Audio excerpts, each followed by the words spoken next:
Well, here we are again, XFM on a Saturday. Just gone 1 o'clock, Steve, if I'm very much mistaken. But we're not here as such. We're away again, gallivanting around. We've got to do the special sort of best of again. Okay. Which we did a few weeks ago. So this is the best of the last 3 weeks. Which I think is, I think it's the best 3 weeks we've ever had. But I'd like it condensed into 2 hours. Yeah.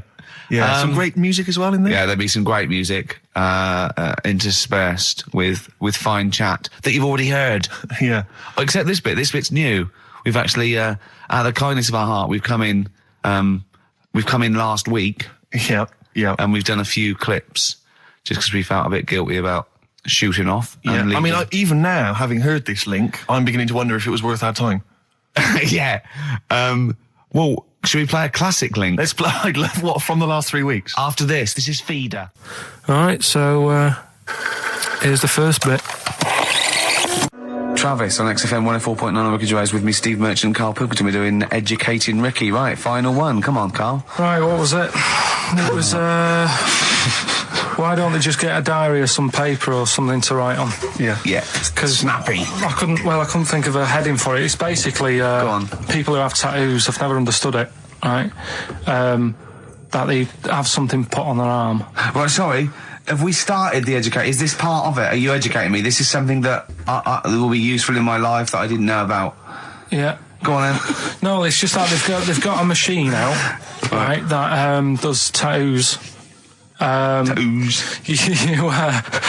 come up with a design you want, and you this machine scans it, and you put your arm in this thing, and you press print or whatever, and then it does the tattoo on your hand or on your arm. Like loads of little needles that follow a pattern? Yeah, the computer, basically, yeah. Is it a real tattoo? It's a proper tattoo one. The fella said... well, as long as it goes out, it pierces the skin with a I just wondered if it's one of those kind of, those kind of... No, it must be lots of little needles or a moving needle that can go Sorry, along but it. how is this cleaned, in between each person? Dunno, probably... I don't know. Well, no, as long as it's only that. If it's one needle, it's just the head, isn't it? If it's one needle that moves, does it like loads of little... What are we gaining from a machine doing it? Just because they're going to sort of mess it up. But hold on, how do you keep your arm still? Because your skin moves slightly. The machine it's sort of strapped to your arm. Right, and so it's spread... the fella said that the tricky thing was in all this... It was the fact that, nobody would let him test it out on anyone else, so he had to do it himself. But did it work? Because the thing is with a tattoo artist, they can see when your skin's moved and they can see what they've done and they keep wiping it and looking, whereas a machine's just got to trust itself. Yeah. So I think one needle could go wrong. If it was a lot of needles, that it just came down, 1,000 needles that was an imprint. Yeah. But obviously I'm asking someone who hasn't delved any further than there's a machine that can give you a tattoo. That's all you've got at the moment, isn't it? Well, basically... That's all you've got? That's what I've got, because I'm not a fan of tattoos. I don't... But where did you read this again? This was... Internet? This was on the internet, yeah, it was, yeah. Okay. And I just don't understand why people do it. That's what got me attention. Because me... Sorry, what have I learned from this? That if you wanted to get one... you can get one done by a machine now. People say machines are sort of taking over and that, and there's another one. But it's just the fact. I don't know. So give us the snappy title of this education again. Why don't they just get a diary or some paper or something to write it on? That's what I always think when I see people with loads of tattoos. Like there's that fella who we were talking about the other week in Scotland who was covered 99% in tattoos. It's just like, what have you done that for? Yeah. Do you know what I mean? You can't get rid of it now. You've done it now. Yeah. What sort? No. The Pope. Yeah.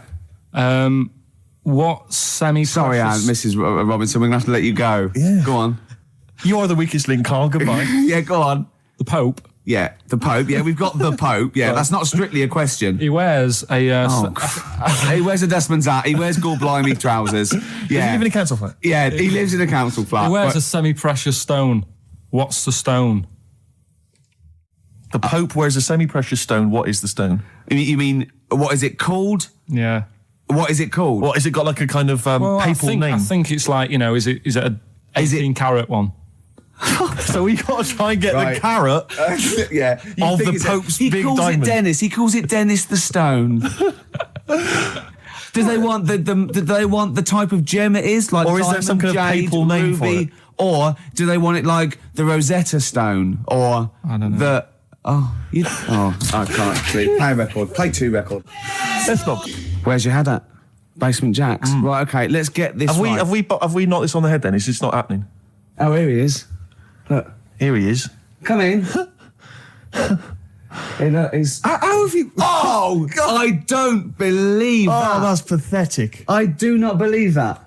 That's absolutely pathetic. Now, they won't believe this, will they? No. Right, No. if I say that Jonathan Ross just got his massive member out, and he is a big lad, come and sit down. I've got your tickets, Mr. Gervais. Thank you. What's going on here then? I mean, why are you dropping off tickets? Well, because, you know, in the spirit of the Comedy Awards, we like to have the rising young stars of the British Comedy That's Awards. right, and that's me. Well, we couldn't find any this year, so we've asked Ricky whether he would sit in the rising young star seat, and I wanted to deliver the tickets personally, so there's no excuses if he doesn't turn up later. Yeah. I always suspected that you were sort of pretty well endowed. Yeah. And now we've seen. You know, it's on webcam. That was just one of my cocks. That's the one you're wearing today. Didn't we? Did We you? got in Don't trouble say saying that. No, we were in This is trouble. meant to be the happening young station. What's going on? No, you can't say stuff like that. You can't.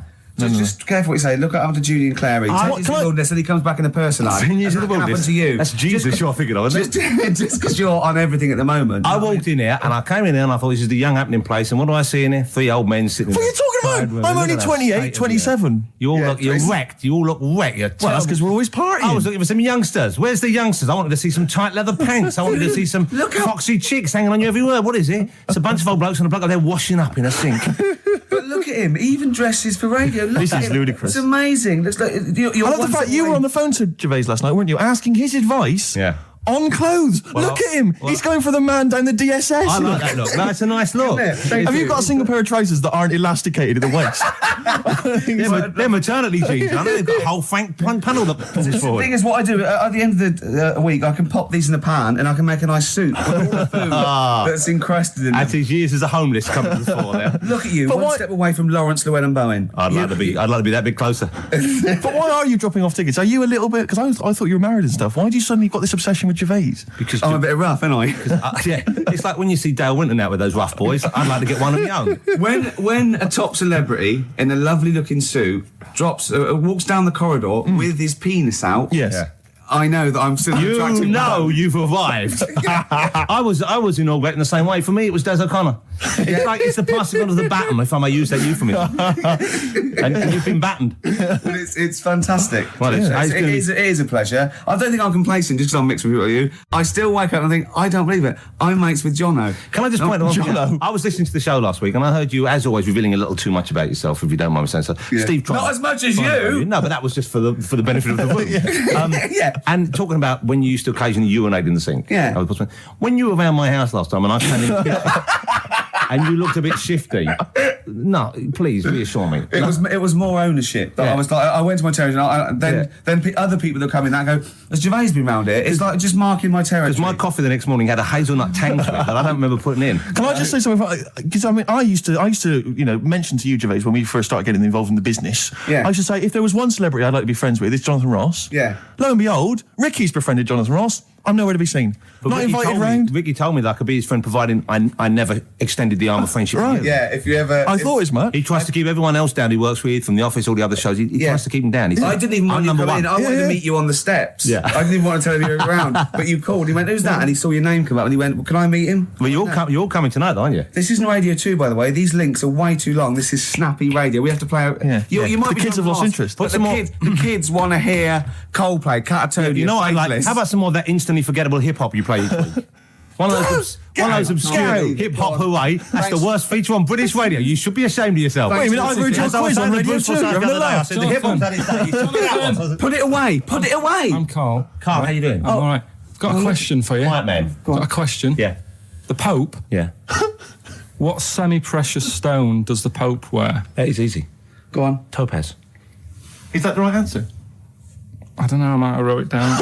I'm really sorry, Jonathan. It's not what he publicly admits to, but I have to know because I was hanging out with him at the Groucho one night, and he was saying, "Oh, look at this, look at this, look at that topaz. Go and buy that. Look at that. Vatican City." Look at that. We can make a nice ring out of that, he said. Didn't go anywhere, but thanks for asking. I better go. I've got to go. I've got to go and buy you. some winkle pickers. Thank you very much. Okay. Enjoy Nice to it. meet you, Stephen. Yes. Carl, I wish I could say it'd been a pleasure, but actually it was quite creepy. See you later. Thanks. That is a blinding record. And before that, Rick, what do you make of those adverts? They were great, weren't they? I like them, yeah. I'm going to buy all them products on the way home. And that's endorsed by Ricky Gervais. He's won awards. Yeah. Rick, do you remember this? This was a hilarious moment. No, you'll remember this when you hear it. It was when Karl said something that was basic. Well, I think for a lot of people it sounded like a lot of old bollocks. Badly drawn boy.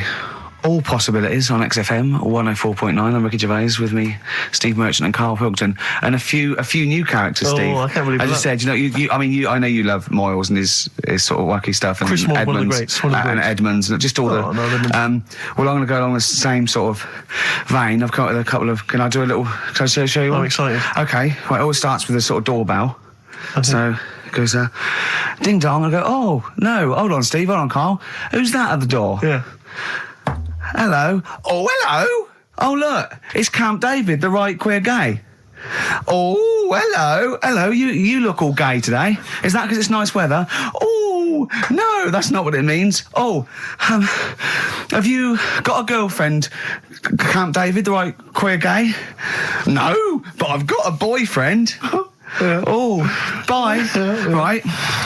Oh, ding dong. Oh, it's another one. Another comic. Hello. Oh, look. It's Holy Fuck, the little funny Chinese fella. Wait, that's his name, Karl. That's his name, Karl. Karl. Hello, Holy Fuck. Harold. Yeah. Right? Yeah, that's fine. Mr. Fuck, you can call me Holy if you want. No, I'd prefer to call you Fuck. Yeah. Right? You're right. Nothing wrong with this so far. No. Have you got a girlfriend, Mr. Fuck? Achoo. Oh, you haven't got that SARS, have you? Yeah. No, that's my girlfriend's name. See? Yeah. Clever. Oh, just before you go, Mr. Fuck, I've got two things here. I've got a nice Trilby hat that you could wear, or I've got a little lampshade. Right. Which one do you want to put on your head and walk around? I presume the Trilby. No, but it's not. No. Yeah. The lampshade. Lampshade, of course. Bye. See you later. Yeah. I thought they were genius. Can I be honest? I'll be honest. I thought they were brilliant. I thought they were. You didn't steal them off Chris. No. They're original. They're original. Sometimes characters. Chris Moyles has done stuff as good as that. I know. Yeah, I know. But no, these are all mine. So there you go. We'll be hearing more from Camp David, the right queer gay, and Holy Fuck, the funny little Chinaman. What? All right, Karl. Yeah. Is that your sort of humour? It might not be your sort of humour. You just should have run it past me before you did it. Yeah. What one are you worried about in particular? The not Camp David. Well, say his name. No. Say his name. Which one? I don't know which one you mean. The Chinese fella. I forget who that was. What was his name? I can't remember. Well, if you can't remember, it can't be that good, so we'll leave it. We won't do it again. Right? I'll tell you what I've got, Steve. Oh, what? I'll tell you what I'm thinking. Go on. Right. Do you know, like, TV programmes sort of get rested in the winter? Ding dong. Oh, no. Hang on, who's this? Oh, go on. Hello again. Not now, Mr. Fuck. We're talking. Bye. Is that Holy Fuck again? Yeah. Okay, Karl. Look at Karl's face. Right. Okay, that's it now. I'm not answering the door anymore. Right. Okay, go on. Right. Yeah. Ding dong, ding dong, ding dong, ding dong. He's trying to get in. Don't be impolite, Rick. Come on, Rick. He wants to come in. No, it's too late. It's too late. He's gone away now. Go on. Right. Anyway, what I'm thinking is, Rockbusters coming back for a bit. What? What are you talking about? He likes my idea. He likes my characters. He doesn't like that idea. If I what, Karl? No, I was going to say, if I came up with with what? With that Chinese fella. What was his name for again? a sketch, you wouldn't have liked it. So let's do Rockbusters and see how it goes. I know you weren't a fan of it, but hang on. Yeah, but to be honest, Karl, he dissed Cheap as Chimps, and we know that's a brilliant idea. Hang on, sorry. We all agreed that Rockbusters was a piece of old toss. No, I didn't. I said it needed resting. And that's why we stopped doing it. I said it needed resting for a bit. I don't remember that conversation. What do you mean it needed resting? We abandoned it because it was appalling. It started off as a nice idea, but you just gone crazy. Let's play a record and come back to this, shall we? What do you want to play? Bit of sugar. Oh, yeah. Brilliant. That'll cheer us all up. I don't know why you were thinking of bringing this back. I'm genuinely worried about this. Well, is that the doorbell? Right then, which leads us nicely into... Knob news. Oh, it's the welcome return of knob news. Right, okay, it's very much like the news at 10, this, isn't it? I do a bong, or in this case a schlong, and he gives me the headlines, the knob news of the day. The big, where have you collected all this knob news? Was there a lot of knob news this week? It was mental this week. The amount of stuff. The way it works, you give us the bong, I'll give you the headline, okay. Steve decides which stories we're going to talk about. And now on XFM, knob news. Schlong. Man grows knob on his arm. Schlong. Man gets doctors to make him a second knob. Schlong. Turkish prisoners made hole in cell wall to produce third inmate. Schlong. Doctors accidentally remove man's testicles. So, well, can I straight away go for the accidental removal of the testicles?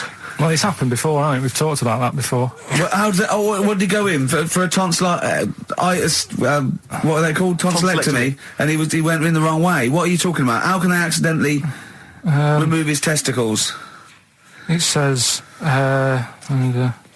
didn't look at his folder, and the doctor said to the fella, "Oh, we've removed your testicles and we wanted to take out your prostate gland." So that's what happened. There's the story. This is what I mean. That's why I don't like going to the doctors. Yes. It happens, doesn't it? Because all these sort of it's when they say things like, "Oh, it's just we do loads of these operations." That's when they're not concentrating. Brilliant. Do you know what I mean? When they say it's procedure, that's like having a boring job that you do every day when you're not going to be concentrating. I prefer them to go, "This is a tricky one, this." I know what you mean. I do know what you mean. People, you watch TV programmes about, like, you know, removing someone's second head or whatever, and there's like the best surgeons from all over the world. It's televised. They can't make a mistake. They can't go, "We took his legs off by mistake." Whereas the fella who's having a prostate's like, "Oh, do you want to do it? I'm sick of doing them." Yeah. And they're probably doing a crossword whilst writing it. Of course they are. I've seen that actually in operating theatres. They're doing a crossword. That's what I mean. Yeah. I was just examining some of the other knob news, Rick, a little bit more closely. Man gets doctors to make him a second penis. I'm sure we're all interested in what happened there. Yeah. A German who persuaded doctors to give him a second penis has lost his wife after he showed her the result. Biker Michael Gruber lost his original penis in a motorbike accident, and doctors built him a second one using a mixture of skin, bone and other tissues. Bone? Apparently, the penis worked so well that he was even able to father a child with his wife Bianca. But Gruber was still not happy and asked doctors to repeat the operation and build him a better organ, to which they agreed. From his hospital bed, he said, "I've got 2 penises, but no wife. I'm hoping when I get rid of one of the penises, I'll get her back." What do you mean? Sorry, he had 2 put on. What side does he wear? So he's had both. So he's had 3 then. Yeah. This is probably the thing that happened with Hitler, when he had 1 ball, but he had 3 at one point, didn't he? So he just kept one in the other ball, gave his mum one, and kept the other one. Well, do you know what happened to me on the way in? Go on. A homeless person called me a dickhead. How did he know? Do you know him? Is that why? He's like the local big issue fella. Oh, yeah. Yeah. And he knows me, he sees me walking up and down the street. Oh, that's how he knew you. Right. So normally I have a bit of a chat with him and that, and I walk past him. And you know, I can be a little bit cheeky with him because I've been cheeky with him in the past with stuff. You pinched his arse. No, just saying stuff like, "God, you're always there. I mean, you got home to go to," and stuff like that. Yeah, no, just breaking the ice. Go on. He knows, and he'd laughed at that last time. So I thought I can be a bit cheeky, right? So he goes, "Do you want a big issue?" I said, "No." He said, "Come on, I've got loads of them, right?" So I sort of said, "Oh, when I was a kid, and I used to do a free paper around the free papers one," I said, "Just put them in the bin and go home." Right? And he went, "Yeah, but how am I going to get any money doing that, you dickhead?" You see, I can see his point. He is homeless and having to sell newspapers to get 50p or a quid or whatever. Yeah, and sometimes I treat him right? And today I didn't have any money. I had a takeaway last night, and I normally give them £1, and I felt bad not being able to do that because I didn't have any money on me last night. Right. I couldn't look him in the eye. Did you explain this to the homeless person, the traumas of the takeaway without the tip? Did you explain that, you've had it hard as well? I go, look, you don't I know had food delivered to my warm flat. Yeah, it was a nightmare. You don't know what that's like. You don't know what the trauma is because you can't have food delivered to your flat because you haven't got one. So please don't look at me like that. You should have said. But most people ignore him. At least I gave him a bit of acknowledgement and sort of... took the mick. Yeah. I didn't think I was just being friendly. Yeah. No, I know. You got to be careful with the homeless because this is true, and when the clocks went back recently, so you got an extra hour in bed. Yeah. And I was at Cash Point with a friend of mine, and there was a homeless person sat by the Cash Point, and we were getting some money out, and she said spare some change, and my friend said, he's a bit awkward. He's just trying to make conversation with her. He went, clocks go back. Extra hour in bed. Oh no. I gave her £2. I felt so bad. He didn't do it intentionally. He didn't realise what he'd said. Just making conversation. Bumbling. It's tricky making conversation with the homeless because there's so many areas you've got to avoid. What was on the telly. Yeah. Although I get recognised by homeless people and think, are they? I don't know where. But you've got to remember that's very much your demographic, Rick. Yeah. People who watch TV through the window of Dixon's. In Dixon's. Yeah, there was the lasers on. Yeah. Well, they can smell the alcohol on you. They think you're one of them. There's a fella who was in a coma for 20 years. Just they kept taking him through the normal day. They take him to Alton Towers and stuff. Doesn't know anything about it. Just kept going through the motions. Don't know if they kept charging him. Kept putting him through all that. He eventually came out of it. 20 years. And went, stop taking me to Alton Towers, it's shit. I just thought, imagine how much post he had. Eh? How much post?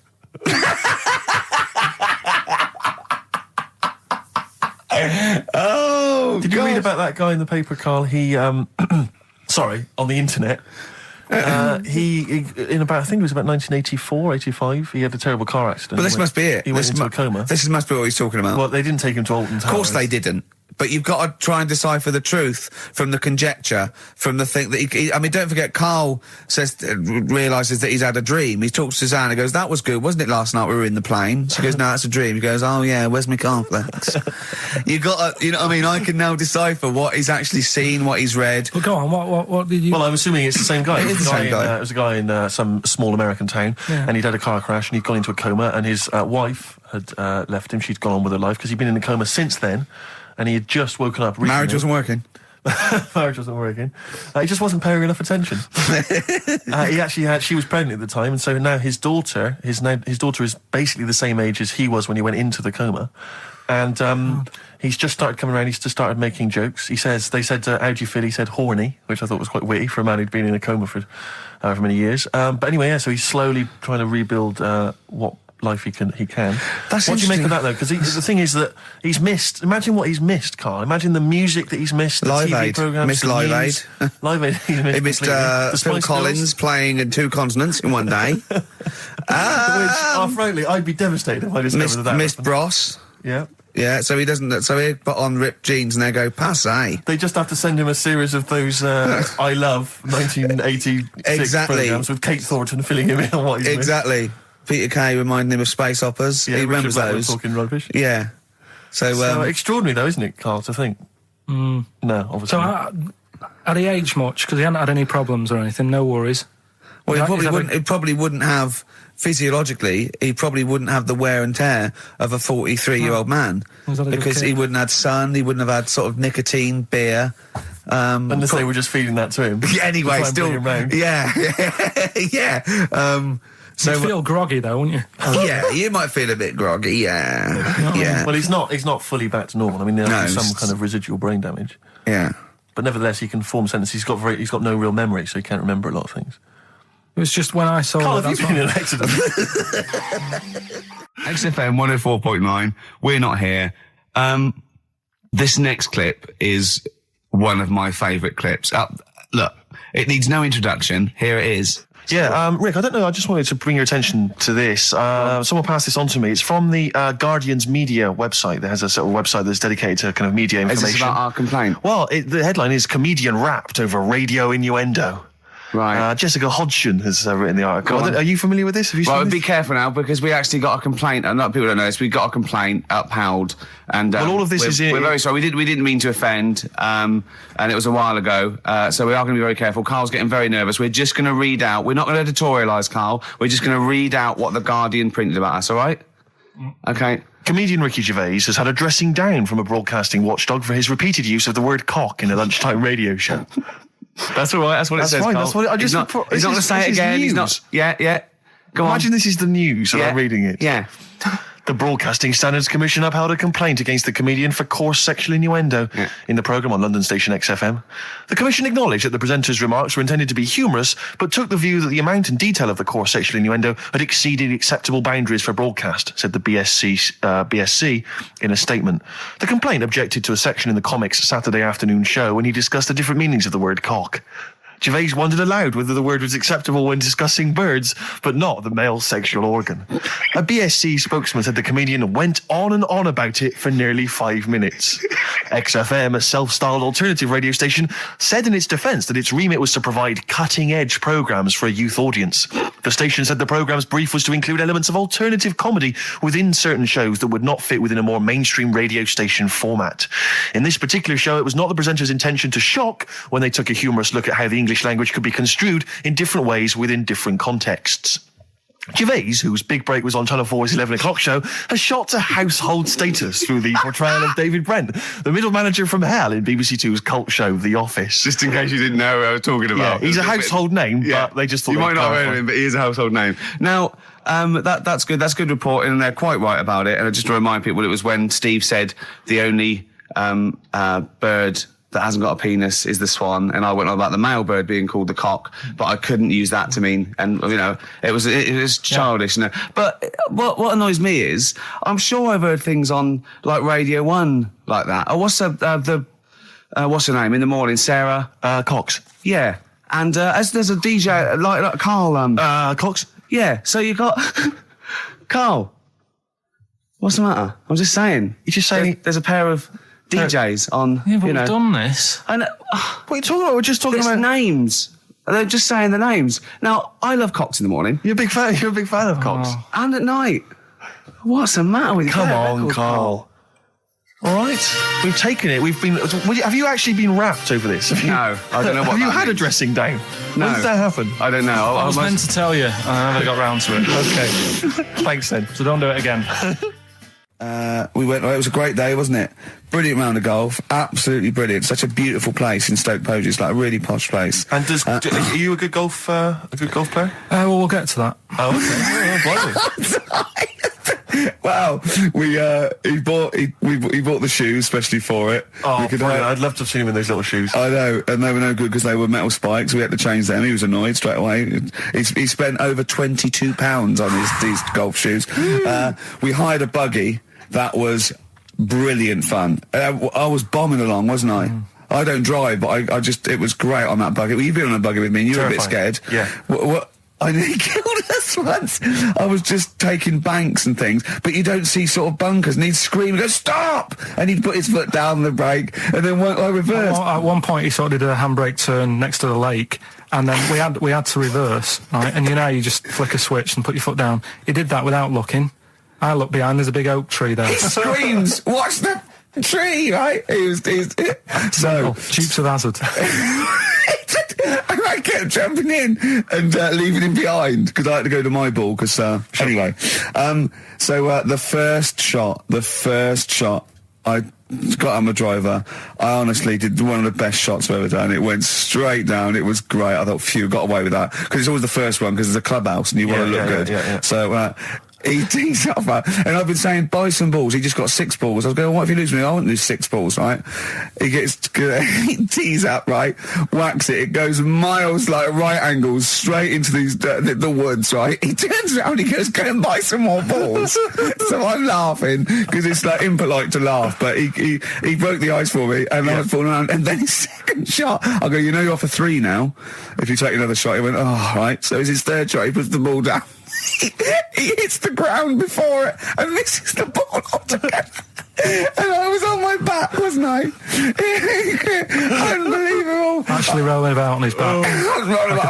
And we were terrible. I went round 107. He went round in like 119 or something. Sure. It was just rubbish. How long did it take? 5 hours. Of course. And there was no one around, luckily. But it was fantastic. So then we go and have our meal. What annoys me, I said, right, I'll go for a run. He went, I'll have a bath. I said, I'll see you at 7:45. At 7:55, I have to call him. He's not ready, so he's let me down there. I can't stand lateness or laziness. lateness. Yeah, and he's let me down. Do you know his excuse? He fell asleep in the bath because there was no light bulb. There's no light bulb in the bathroom. So instantly he fell asleep. And he was late. No, do you know what I mean though, Steve? If you're sort of like nice and warm and what have you, I was tired anyway. I've been stressed out for 4.5 hours, right? My life flashed in front of me a few times in that buggy. So it's all sort of wears you down a bit. I thought, right, I've got a headache. You're going for your run. I'm going to have a bath. I walk in, put the light on. For some reason it didn't come on, but I thought, it's all right. I'll just, doesn't matter. You can have a bath in there. It's summer, so it's light anyway. Well, there's no windows in the bathroom, so... So you were in the darkness? So I'm in the darkness. I nod off because I'm shattered. He calls up, hassling me. So I said, well, it doesn't normally take that long for me because...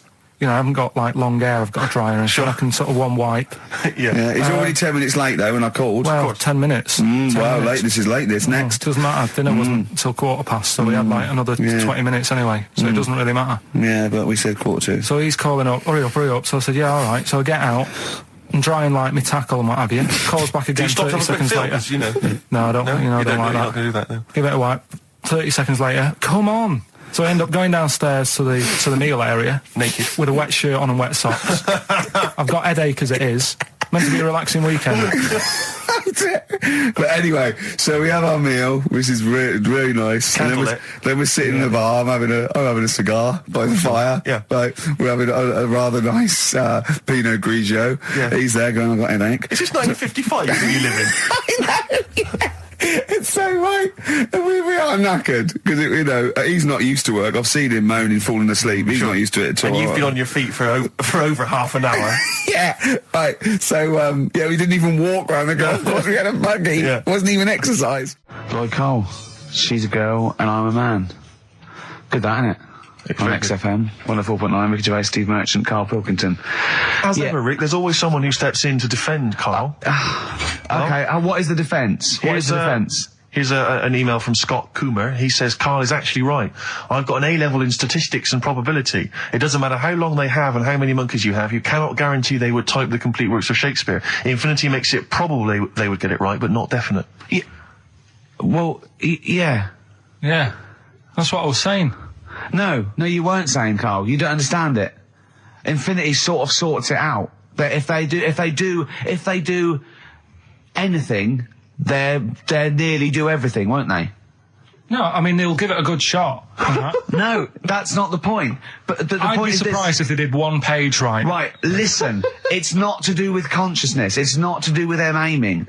They are just bashing away at the keyboard. It's like they're used to show that there isn't consciousness. They chose the chimpanzee because it can type, presumably, hit the keyboard. It's because they hadn't come across you at the time. Yeah. It's to take out thought out of it. It's to take out reason and trying, right? It's just random. They're saying that if you typed enough things, if a computer was left typing everything, if you left it for an infinite amount of time, and they chose Shakespeare because there is meaning behind it, and it's difficult to get it exactly right, to show you that Infinity would come up with it's not just Shakespeare, it's every novel. It's everything. Fairly eloquent there from Gervais. A quick riposte, please, from Karl Pilkington. No, I'm just saying, what I don't understand, if it hasn't read it, then how does it know where it's going? Listen, right, listen, right, Can I just explain to people, right? Some people have said, why are you cruel to Karl? He drives me mental with things like that. What do you mean, well? Can I just, let me just take a breather for How do I do your editing?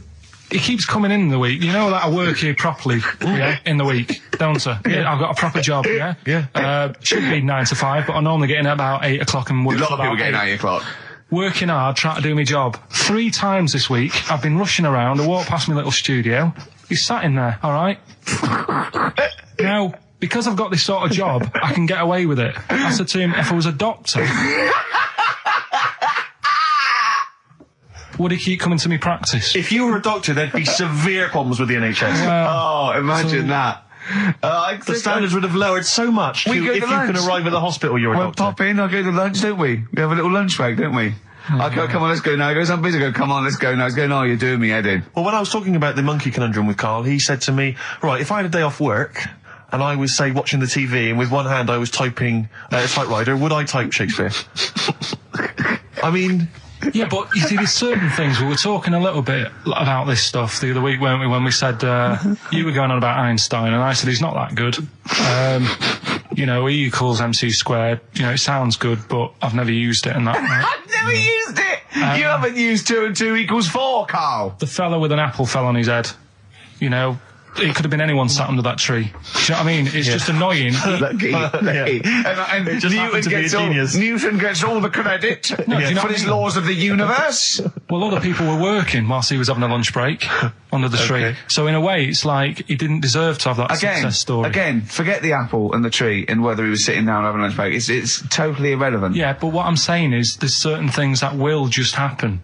It's like, I think we were talking, when we were out eating the other week, we were talking about Noel Gallagher. Well, this is the reason the monkey discussion came up, right? Noel Gallagher... I don't know what to say. I don't know what to say. Rick, I don't want to misquote Noel. I'll be like Herbert Lom in Clouseau. I'm going to get a twitch whenever he opens his mouth. I don't know where to start with some of his statements. Well, as I say, this discussion began because we were talking about a quote that Noel Gallagher supposedly gave. Now, I don't want to misquote Gallagher, but the gist of it was that he said, had I...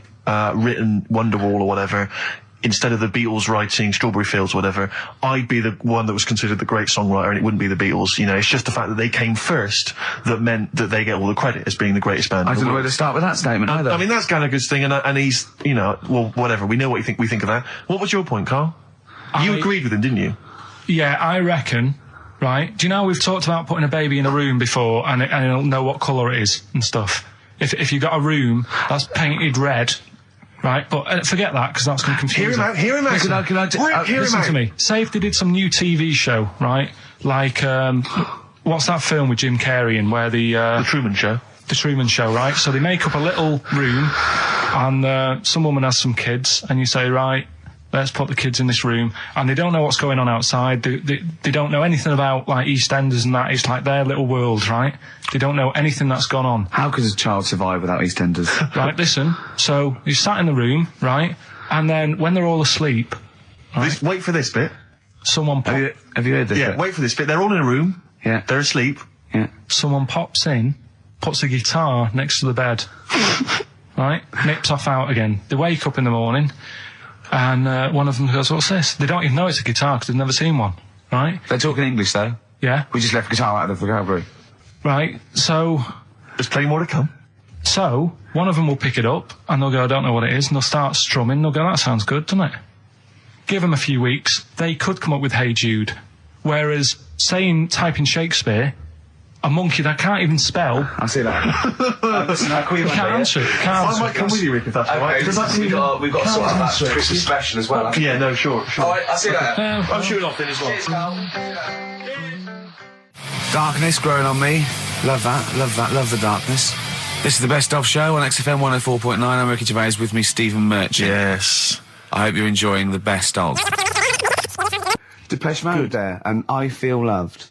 Who'd have thought Depeche Mode would have been that huge? I think I've seen little lads from Basildon with little plinky plonky sound. I thought that'd be it. They'd be like Visage or something. That'd be it. And now they're stadium rock fillers. They're huge. They conquered America. He went through some hard times. He came out the other way, and well done. But see, I think what you just said there is a very good example of why they are and why certain other bands aren't. Because if you think about it, for me, you see, whenever I think of a band name, if I see a new band's come along or whatever, I always use a very simple test, which is, can you imagine that you're the announcer at a huge event? Maybe it's like broadcasting around the world, like Live Aid or something. Nelson Mandela Or concert. it's a Nelson Mandela Freedom concert. Yeah. And you can imagine someone... He's there. Nelson's there. Yeah, with the Spice Girls. Oh, they're all there. But you can imagine someone saying, ladies and gentlemen, please welcome to the stage, Depeche Mode. Yeah. Rolling Stones. The Who. Exactly. But you can imagine someone saying, ladies and gentlemen, please welcome to the stage, Visage. Ladies and gentlemen, will you please welcome our headline act? Welcome Idlewild! Exactly. Ladies and gentlemen, please welcome to the stage, Ned's Atomic Dustbin. It doesn't... You know what I mean? You just know. The Levelers! Some bands aren't going to make it. Ladies and gentlemen, please welcome to the stage, Mega City 4. You know what I mean? It's just a simple test. We'd like you to do that at if home. you're thinking of starting a band, or you've just named your band, you're just beginning, just phone in, tell us, or email in, tell us what your band name is, and we will use that simple test. And we will do the test. Ladies and gentlemen, will you please welcome to the stage the Franken Walters. Jimmy Eat World. Ladies and gentlemen, please welcome to the stage Cooper Temple Claws. I don't think it's going to happen for those lads. Here's a good It's one. a simple test anyway. But 100 reasons, please welcome to the stage. 100 reasons. 100 reasons I think would work quite well. We'll just give the email address, ricky.gervais@xfm.co.uk. But if you want, I'll pay for you to take history again. Carl, we'd love to see you get a C or above. And Well, we're I'll willing pay to... for you, and I'll get you some books. Right, now listen. We can, let's get, I reckon, when are the exams? June? Something like that, yeah. We'll try and register next week, and I reckon you can get an A or B. I'm history. I'm In busy. history. No, don't worry about it, it's just easy. I get you Brody's notes. If Heat magazine, they love you, Carl. They could probably sort something out. They could probably pay for a tutor. They got a lot of money, they sell a lot of magazines.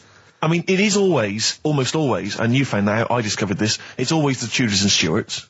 There's no fear for them not coming up. Now, what do you already know about them? You must already know stuff about Henry VIII and Elizabeth.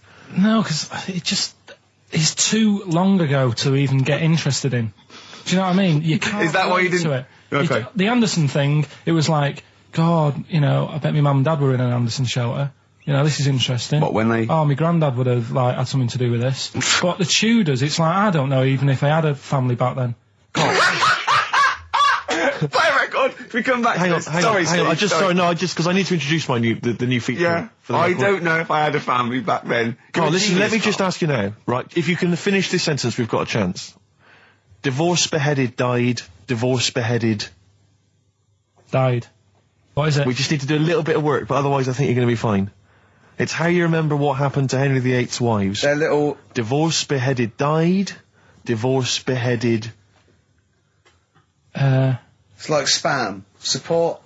What's it? Support, protection, anchorage, movement. That's how You're going to that's nothing to do with the Tudors No, and nothing to Stuarts. do with the skeleton. Yeah, see, no, we're not doing biology. Mnemonics and acronyms. and What happened to Henry VIII's last wife? Did she die, or did she not die? Divorced, beheaded, died. Divorced, beheaded. Do you know that the only king that has got a moustache is... No. The only king that hasn't got a moustache is the King of Hearts on the playing cards. Carl is genuinely... I don't know if he's actually upset or embarrassed, but it doesn't matter. Why does it matter? You were 15 and didn't go to school. If you were my friends, I think you would have just said, oh, we can't find them. Why? But you doesn't matter, Nothing though. to do with that. Well, what do you mean? What do you mean? It's ridiculous. Do it again because you want to learn, because there's great things in the world to learn about. Don't worry. Look, GCSE is vocational. Is vocationally for a 15, 16-year-old to go on to do A-levels or whatever, or to get results. But you don't need that because you've done very well. You don't care about the Tudors and the Stuarts. I mean, I mean, I've had a couple of jobs, not this one, because you don't need qualifications to get a job. obviously. In the radio. Yeah, obviously. You're absolutely right. But Yeah. the ones that I have got in the past, I did, because I didn't collect them, I had to lie. And I didn't go mad. I didn't say I had A's and stuff. But I didn't put history down because I didn't even know I did it. So it's a bonus. I kind of treated myself to a D and a couple of C's and that, so it's like, well, he's not... I love the fact that Carl even then was honourable. It's like, I'll at least put down the ones I think I took and lie, but the ones I didn't take, I won't lie about. Yeah, and don't give yourself a B. If they're going to find out you lied, give yourself a B next time, It could Carl. backfire, couldn't it? I mean, my brother's a bit mental and he used to do things like go for jobs and say, oh yeah, I've done this before. Like being a mechanic, and he's never even picked up a spanner. And yet, he'd have the confidence to go and try and fix cars. Well, I'm not that daft, but... God, and he... Who do you blame for this? That's just an easy way out. I have to blame myself. No? Yeah. What was the teacher like? Well, there's loads of different ones. I didn't like... I mean, the history teacher, it is my own fault, because with her, she's a bit mental. And I used to kind of stop the lesson by saying, "Oh, miss, tell us about your fireplace you've got that is made from a gravestone." Because that's what that she would had. stop any English teacher in their tracks. And she loved telling you about it. Yeah, so it was like, oh, I learned brilliant. that from a teacher. So that's why I didn't know about divorce, head loss, and all that. Yeah. Dandruff legs. Horse, head loss, dandruff legs. But remember now, divorce beheaded died, divorce beheaded survived. That's all you got to remember. And what's that? That's what happened to Henry VIII's various wives. In order. What does it spell out? No, it doesn't spell out anything. You just got to remember the rhythm. In order in which he married.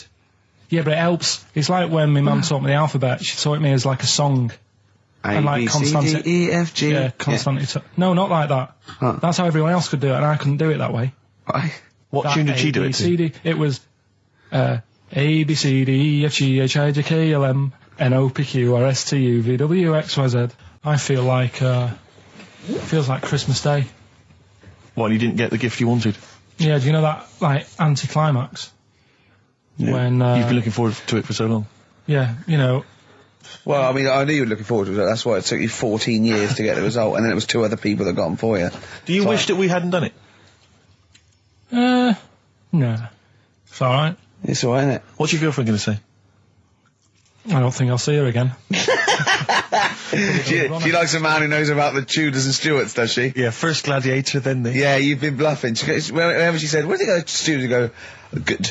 Like, lots of things, but look, it's a bird. What happened to Henry VIII's last wife? Oh, I wouldn't... oh, yeah. Oh, look, Friends is on telly. Friends is on.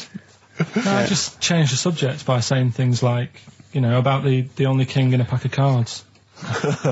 That threw off the scent. That threw us off the scent. That wouldn't fool an invigilator, would it? That's the thing. You can't use that one with an exam board. I said in the past to you, Rick, that my grandparents, so I love them dearly, but it's like for the last 30 years they've been waiting to die. I know. It's like they just sort of, it's like, you know, the novelty wore off of life. Life in the 50s. Yeah, they got kind of bored of it. Life, in the 40s, it was brilliant. All sat around the old Joanna as the bombs fell, singing. They loved that. The 50s, you know, that was great as well, because that was the post-war years. It was, you know, it was a bit tight in the pocket, but it was all right. Everyone pulled together. And then the 60s came along, all the crazy music, the funny hair. Let's stay in bed. Exactly. They basically stayed in bed.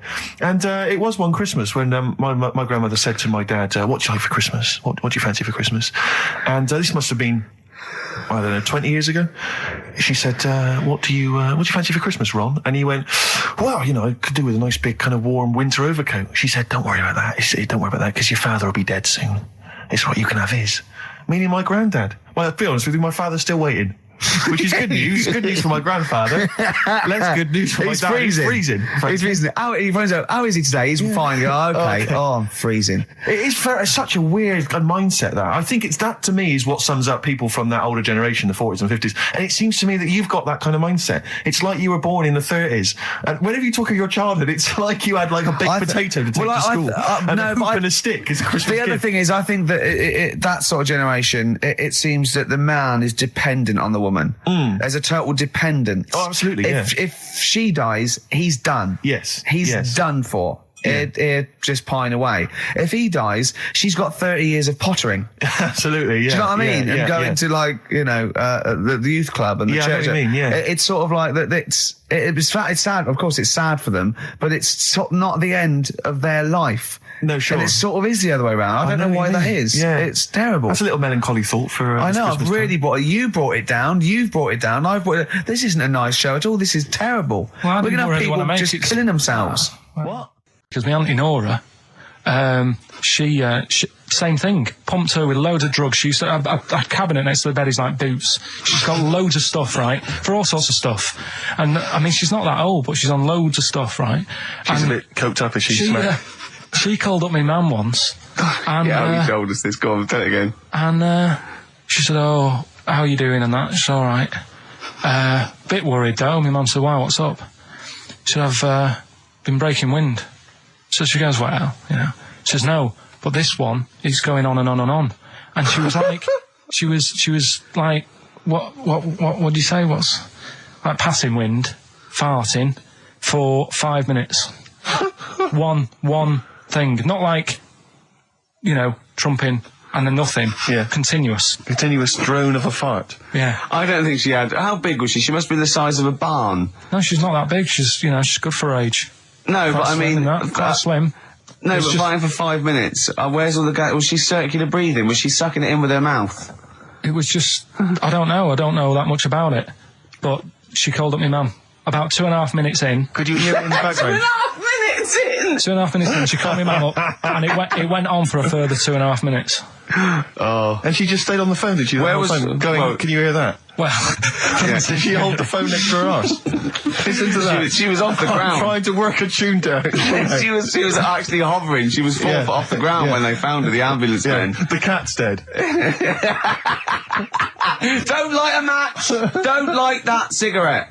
Yeah, it's like that advert. The kids come home from school, switch on the light. Yeah. Then they see Granny Yeah. hovering, turn the light on. Be careful if you have an elderly woman at home. Yeah.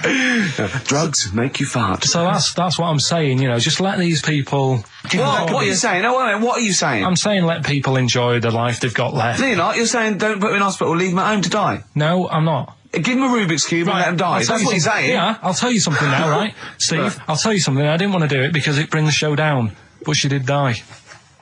Who, the blue-handed lady? Yeah. How do you know? Because I said to my dad, how's the woman next door? How's She said, Marty? she went last night. They've got an old fella in there now. God. So, there you go. So, wouldn't it have been better to leave her at home where her friends and family can call and speak to her, even nip that round if they want, with a cat, I imagine. No, it's definitely a cat now. What was that cat's called that you imagine? Probably, I'm seeing like a big ginger one, so I don't know, something like, I don't know, maybe ginger or whatever. Maybe I had a budgie. But that's what I'm saying, just let him enjoy his life, because dying in hospital, I wouldn't like to do it. If I went to the doctors and they said, you haven't got long life left, I'd say, well, I'll stay at home. Yeah. And that's the point I'm getting at. Yeah. Right? If you can't do anything for them, let them enjoy their life. Yeah, a Rubik's Cube. Right.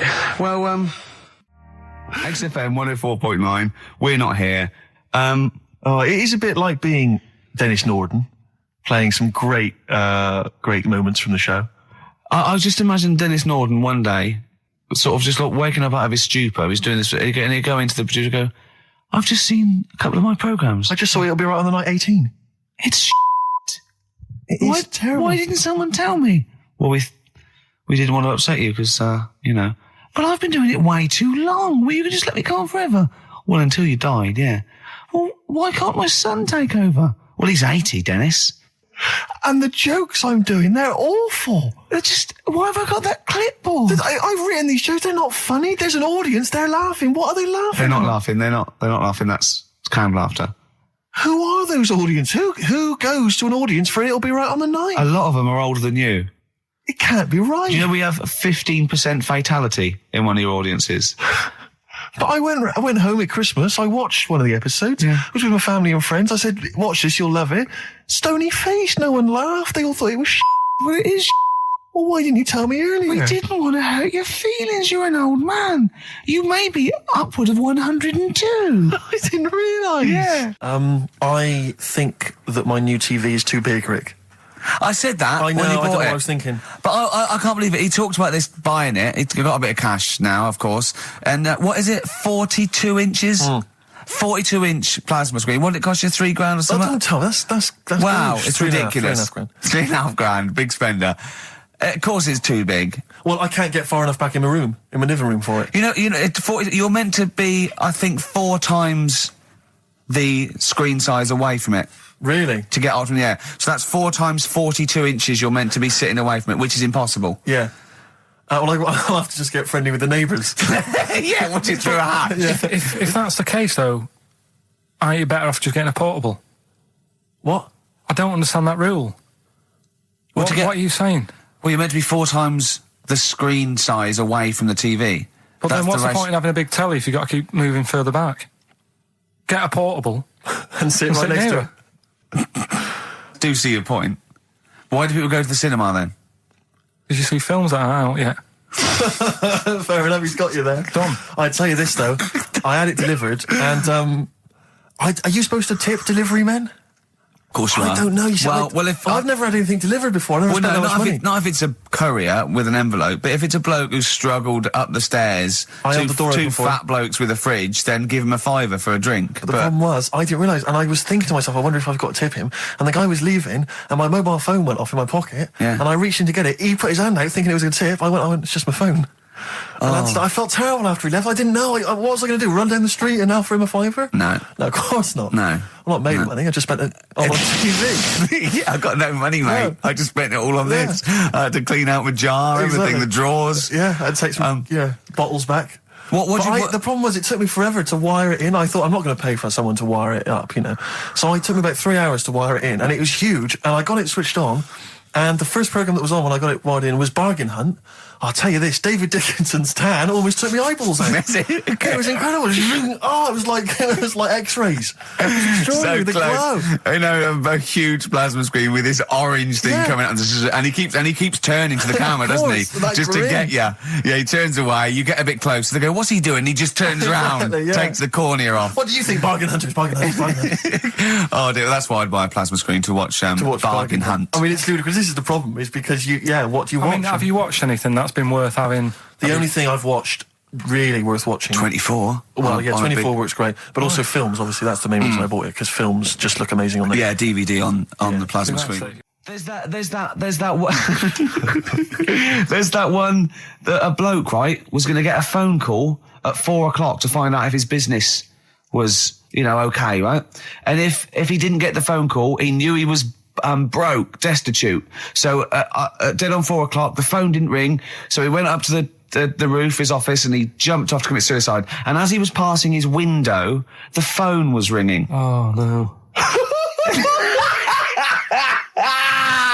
Carl, it didn't happen. Didn't happen. Think it through.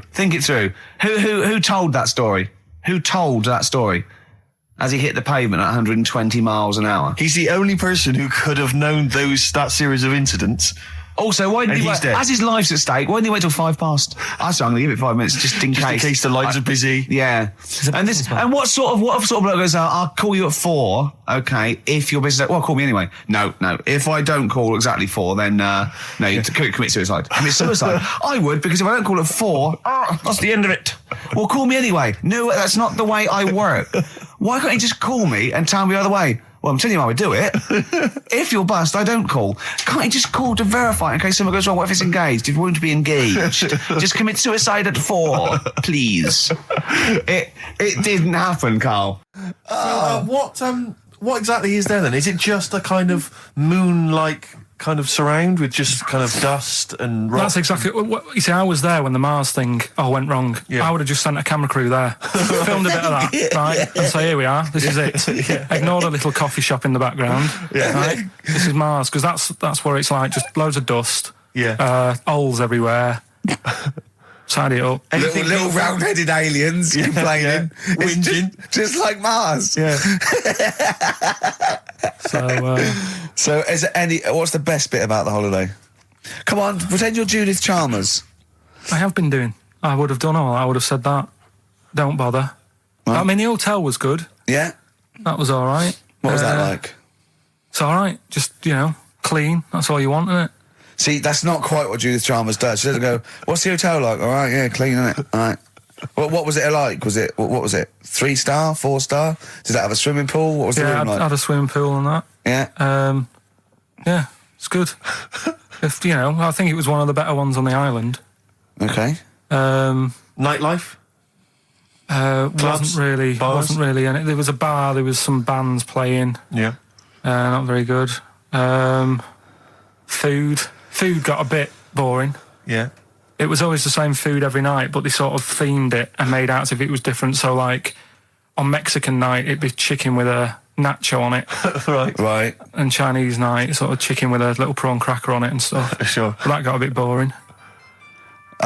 That's me just turning on my phone, because I want to read to you a text that I got from Carl. I think you sort of sum up the holiday in this text, don't you? Do you remember it? I can't remember. Let's have a look. Let's have a little look. Instantly, what did Suzanne, your girlfriend, make of it? Similar view to you? That they should fill in the holes? Yeah, it's just that thing, you see, I went on a coach trip, right? and you go and see the volcanoes. Like I say, there's 36 of them. Yeah. Which, you know, how many do you need? And when we're on the coach going round all these volcanoes, the fella on the front's going and look out your left window at the moment, and there's a volcano. And if you quickly look out at the right-hand side there, there's another one. Right. And on the left, he's just like, all right, we've seen it. Sure. Do you know what I mean? Yeah. And I mean, we'll talk about that trip in a bit. Right, this is the text I got from Karl, right? All right. Been up to a volcano. Been in some dead artist's house who built his house in the lava. They said they would show me science with volcanoes, but all they did was chuck some water in a hole and it shot up in the air. No dwarves in the canteen, no Scousers here, but there is a Swede woman with a big head. She looks effing gormless with a cap on. All right? So a little reference there to... A Swede woman? What's that mean? Do you mean Swedish? Yeah. Or she looked like a vegetable? No, a Swedish woman. But they've all got sort of quite big bill, aren't they? And I sent him a text. Oh, well, it's just good to be on holiday because, you know, I'm working. He sent back, so am I. Just been watching Sky News. There is a school for monkeys who want to get a band together. Is that monkey news for later?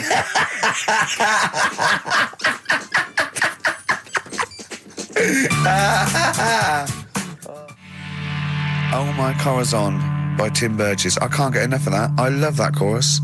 On XFM 104.9. Ricky Gervais, Steve Merchant and little Karl Pilkington. But it was a nice holiday. Yeah, it's all right. It's just, you know, I went there to relax and that. Exactly. Did a little bit of that.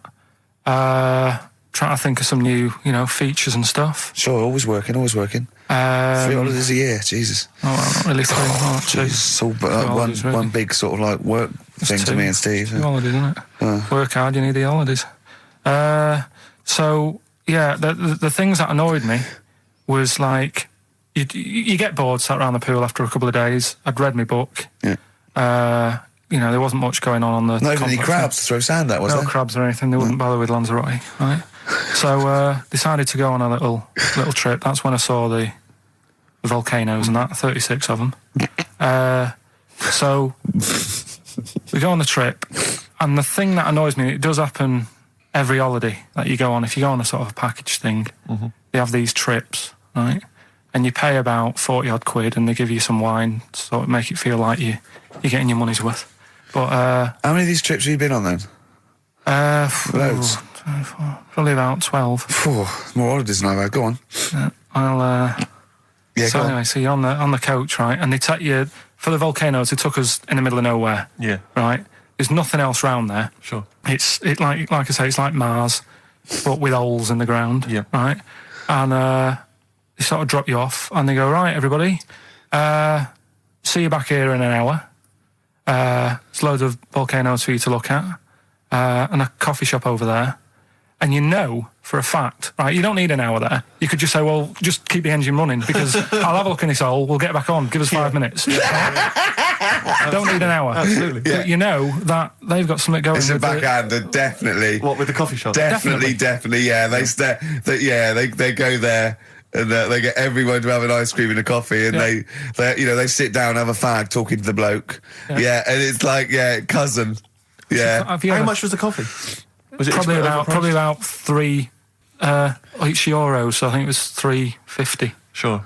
Yeah, which is, I don't know, that's about 2.5 quid. Yeah, they've stitched you up. Good day, Steve. I've got some here brought in. It's just a normal soup. It's Rooster's Pride. What flavour soup's that, Steve? Oh, I know you brought that. And it's all it's a genuine article, and it's cock soup. Can I have a closer look at that? Maybe there's some more humour I can draw. What, you want a closer look at my cock soup? Just a cock soup. Let me just. It says here, delicious, appetising. 3 to 4 servings. Because you know what I'm thinking of when you're talking about the soup. I'm thinking of innuendo. I'm just thinking of a man's cock. Penises, yeah. Let me just say. It's the darkness. Use Rooster's Pride cock soup as a snack with crackers or toast. Still thinking of a normal knob. An appetiser, again, or a soup base. That doesn't really work as an Indian. No, that's disappointing. We'll work on that, though. The darkness growing on me on XFM 104.9. Going well, isn't it? I've enjoyed it so far. It's been a bit naughty and everything. Yeah, a bit smart. Oh, Nothing wrong with that. no. I was on the way in today, right, Steve? Walking in. Walking in, always walking in. I get left early and stuff. I like to get in early, get some bits done, that. Monkey News, songs of phrase. That sort of thing. And living in London, right, there's a lot of shops that open early and stuff. Do you know what I mean? People say that's a good thing about London. Yeah. It's almost like 24-hour city and stuff, right? I'm walking in and there's like, you know, you've got your news agents open. Obviously. You know, selling newspapers and that. That's good. They've got to be open early. Yeah. Then you've got your coffee shops, your Starbucks. You'll have a cup of coffee in the do you know what I morning. mean? Yeah. They're doing well in the morning. Yeah. Then you see like the odd restaurant and you think, well, maybe they sort of got the doors open but they're preparing for lunch, so you think, fair enough. Yeah. I'll Right. let that pass. Yeah. Carrying on walking down the road. Bondage shop. Open. Sure. About 10:30. Yeah. Busy, was it? There's a couple in. Really? Some good offers. About 10:30 for a bondage shop. I'm assuming if you're into bondage, though, you stock up at any time, day or night. I mean, you don't... Yeah. Well, I assume it... I suppose you get up and you go, oh, I've got nothing on, I need to be a bit tied down. Yeah. I need some rope. These clothes are too baggy. I need more Yeah, belts. oh, I need more God. straps. Yeah, oh. Get some rubber on my face. Weird, don't it? What were you doing in there? So just having a browse. But, so a bit worried really, because the things that I've noticed this week like that's probably a little bit small. You've brought your soup in. I just found it out there. Sorry, yeah. It is Rooster's Pride, cock soup, noodle soup mix, chicken flavour. But I mean, do they not know that is obviously just going to be used on the Graham Norton show and Chris Tarrant when he's doing his show abroad? Yeah. I mean, do you know what I mean? How could they call it cock soup in this day and I don't age? keep saying it. Well, no, it's fine, because you can say cock as long as it means the male, we've done this. Oh, do you mean a chicken? Yeah, look, it's a picture of a chicken. Yeah, sorry. What did you think it meant? No, I don't know. I had a thought in my head. Okay. Sorry. Yeah. But yeah, there's something else that's a bit sort of A bit blue? a little bit blue, but then it's real as well. Do you know what I mean? Well, it's a that problem. excuses it. Go on. There's a program. We in the couldn't week. have said the cock soup if we'd made it up, but because it's real, it's Yeah, fine. yeah. We also couldn't have said the cock soup if we'd have meant a male penis. Thankfully, we don't. So. We mean a little chicken. You go on. Yeah, this program was on. It was Wednesday night, something. About this little lad. Yeah. Who was a fella and a woman. At the same time. What was do it you like? mean? Like a cartoon with a secret identity. By night. What do you mean? He had both By day a sex? boy, by night a woman. He had it all. What do you... Sorry, wait. So he had male and female genitalia. Yeah. So what do you call someone that's born like that? Weird. Yeah. Like, what's the term for it? Go on. You know it. We've talked about it before. Aphrodite. Really? So close. Hermaphrodite. Yeah, hermaphrodite. Yeah. That's weird, don't it? Yeah. And he had the ball, Yeah. and he had the... Well, what happened was he was born, right? Obviously. And the doctor said, there you go. Lovely little boy and girl. So the mum was like, what? So he said... No, I don't think the doctor was sarcastic. Yeah, what? I don't think the doctor was sort of dissing them. Yeah. There you go. What do you mean, doctor? I'll have a look. There's the cock, there's the minge. All right, see you later. What are you going to call her? Hit. But doctor, what do you mean? Have a look. He wasn't sarcastic. He didn't give Doctor, clues. tell me what you mean. Give me a straight answer. He probably went, oh shit, she's got a cock. He didn't go... He wasn't sarky to the parents. No, Anyway. but I'm just getting across. Do you know what I mean? I always had a little bit just to... Yeah, I know spice you do. it Yeah. up, You should spice be it a up. newsreader. Be brilliant. So there's a little kid lying there. Yeah. And the mum says, you know, what am I going to do then? So the doctor, I mean, I'm condensing this. It was like an hour long. Sure. Yeah. Yeah. So he says, she said, what will I do? And the doctor said, well, he's not sort of well hung. Right. Oh, So he's better. not sort of well on. This doctor has been, I assume, has been struck off since for saying these things. It was a real doctor. It wasn't Dr. Fox. Yeah. Right, go on. So the doctor said, so I recommend that we make it a woman. Right. Right? So they sort of do a little bit of, Jiggery pokery. a little bit of work. And I don't think that's true, Carl. No, it is. It was on the programme. But I think they can tell really what they were meant to be from the chromosomes, can't they? They can tell whether they're X, Y, Y. Or yeah, not just, it's not very well hung. No, I tell you what, because back then, when this was going on... Yeah, no, right, I'm just thinking they might not have had it. the doctors then thought if you had a kid, right, and you thought, it's a bit ugly, maybe it'll have a better life if it was a fella. If it was a girl and it's a bit ugly and you think it's going to get hard time. Right, don't talk shite. What? What? That a doctor would go, right, you've had a young girl, I'll tell you what, she's a pig, let's pop a cock on her. Don't No, talk I'm not saying, shite. I'm not saying that. What I'm saying is, say if you have like I say, a girl, I just think it's harder if a girl's ugly and she's growing up, she has a harder time. Yeah. Don't you agree with that? Possibly, but you don't change someone when they don't... No, yeah. You don't change their gender because they're I'm a just bit of a saying minger. what I'm saying is the Elephant Man would have had a harder time if it was Elephant Woman, is what I'm saying. But listen to me, listen. What the doctor was saying is, if you get a baby before it's 2, back then they thought you could sort of say, well, instead of giving it a go-kart, give it dolls to play with. Right, back when? What are we talking about? The Middle Ages? We put a song on, come back to this. Yeah, it's Bruce Springsteen, Atlantic City. Bruce Springsteen, Atlantic City, on XFM 104.9. Okay, look, have another go, Carl. What were you saying? As an hermaphrodite, he was born both sets. The doctor said he's not well hung, let's lose that. Let's get rid of that. Let's make it into a girl. Okay. I'm with you so far, go on then. So, anyway, gets away with it a little bit in the early years. right. Starts going to school, gets away with it a little bit. Sure. Right? But then, do you know when you get to that age and your head goes all funny? Like when you're a teenager and you sort of, I don't know, your skull goes... Mine never did. What are you talking about? No. What That's do you mean sort your of head goes all teenage funny? years when you look a bit odd. Do you know what I mean? You go from being quite a good-looking person and then your body starts growing. At a different rate, so, you never know till 21 whether you're going to be a looker or not, or whether it's just... Yeah. I know, right? go on. Yeah, I'm still waiting. So, Your head grew outwards at exactly the same rate, didn't it? That's why it's Your circle. head grew faster than your hair. He's got a lovely head of hair, but just below the skull. Yeah.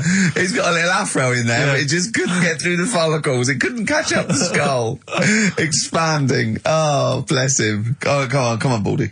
but the thing is, right, so you see these pictures of the lad stroke woman who's trying to be a woman at the age of 14, 15. Sure. Yeah. She's got one of them big heads. Right. Like a lad.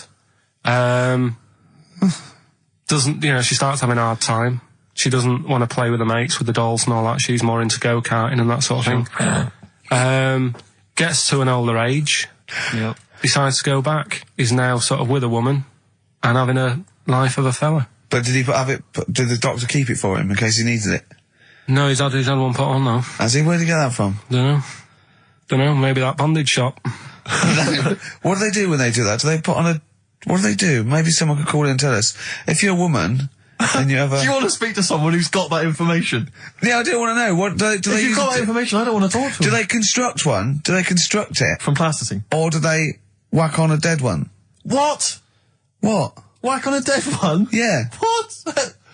What? That's not, it's not, what do you mean? No. When a woman has a knob put on Yeah. to have a sex change, where do they get it from? Is it constructed? Do they find, like, I don't know... From a donor. A donut? From a donor. Oh, well, yeah. A donor? A donor, yeah. Yeah, but presumably it's like... Maybe there's someone who wants after to they're become... dead, I mean. No, I thought maybe Very there's- few people... It's not like giving someone a kidney and then sort of like celebrating maybe with if you're them. a guy and you want to become a woman, you've That's got one to true. spare. That's true. Yeah. But a swap. Yeah, just do a little swap, probably on the internet or something. Or Noel Edmonds.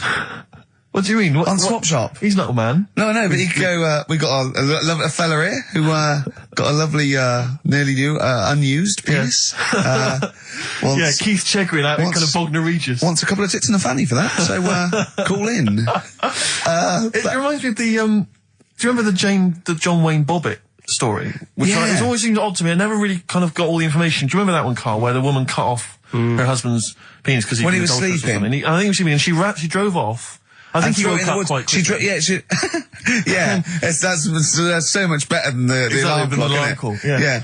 And she threw it out. She threw it out of the car window. into the woods, and he went and found it. Yeah. But imagine if he'd got to the hospital and they'd sewn it back on, and he'd gone, "That's bigger than I remember." that's I'm not sure this is mine. How many of you cut us where we dump all the knobs? We dump all the knobs That's out there. Yeah. That was an extraordinary story. And then, bizarrely, he became a porn star. Yeah. Yeah. Very strange life that man's had. Well, it is a bit of a shock to the system, isn't it? Oh, cutting your knob off. I know.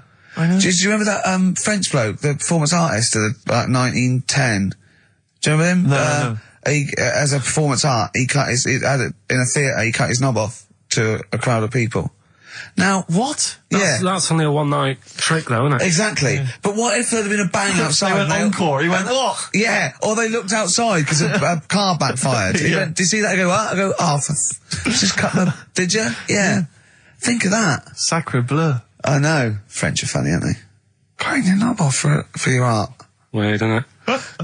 Longview. Further on XFM 104.9. As we're having so much fun with penises, Yeah. I thought perhaps I should just mention... That's a slogan. We should just mention this story, briefly. It's in the paper today. A Russian is selling what he claims is Hitler's mummified penis for £12,000. Yeah. Ivan Zadurprov says his ex-Red Army soldier dad hacked it off as a souvenir after storming the tyrant's Berlin bunker after his suicide in 1945. Yeah. Not... You Why convinced? did he wait till now? Yeah. He's found out that, that might get a bit of £12,000. Which doesn't seem a great deal. Doesn't seem a great deal of money, really. Well, it's useless, isn't it? True. You're not going to be able to use it. It's not going to be able to... It's not going to be a donor. Imagine that if you walked round... Yeah. You'll never... making love to a girl. You'll never believe who this is. Yeah. You never believe who's doing you, love. Exactly. This is going to freak you out. This is, just relax. Exactly. Okay, sit down now. Was that I got a all little right? surprise for It was you. brilliant, yeah? So you enjoyed it? Yeah. Right. Are you a fan of the Third Reich? Exactly. Well, no, awful racist. Okay, let's go a different tack. Yeah. You did like the sex. I love the sex. Okay, then. Yeah, it's not going to be Hitler's knob, is it?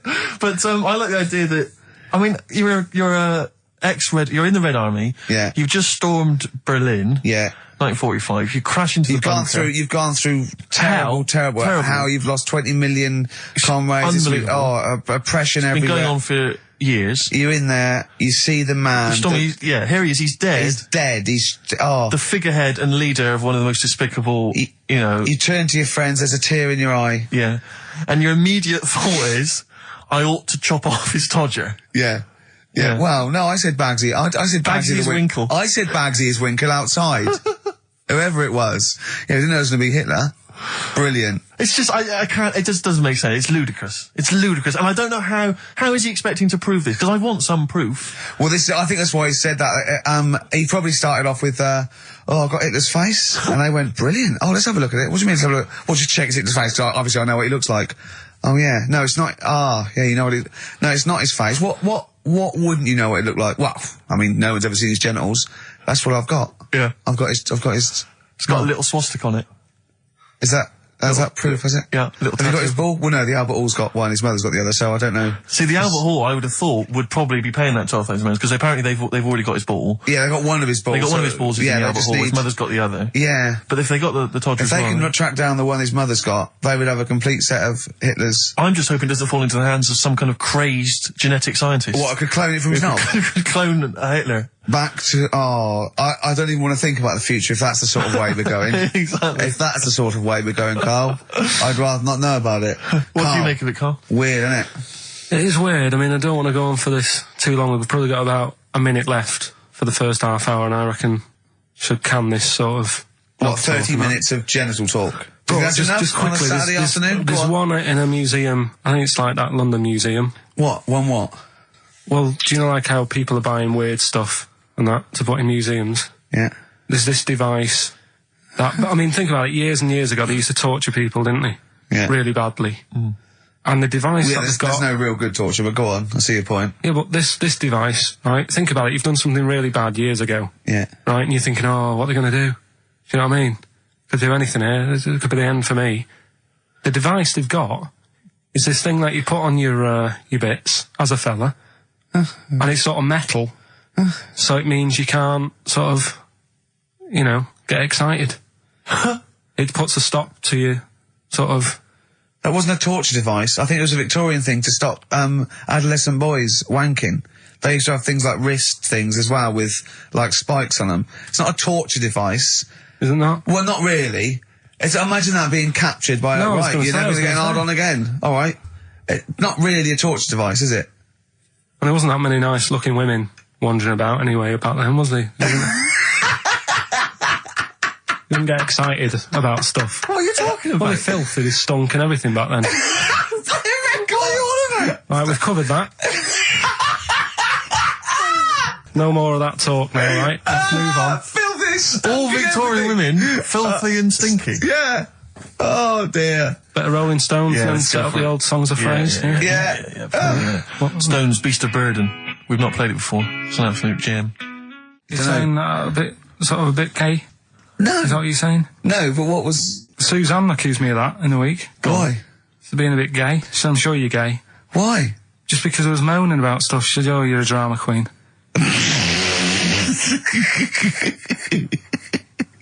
Right, well that's What were you moaning about?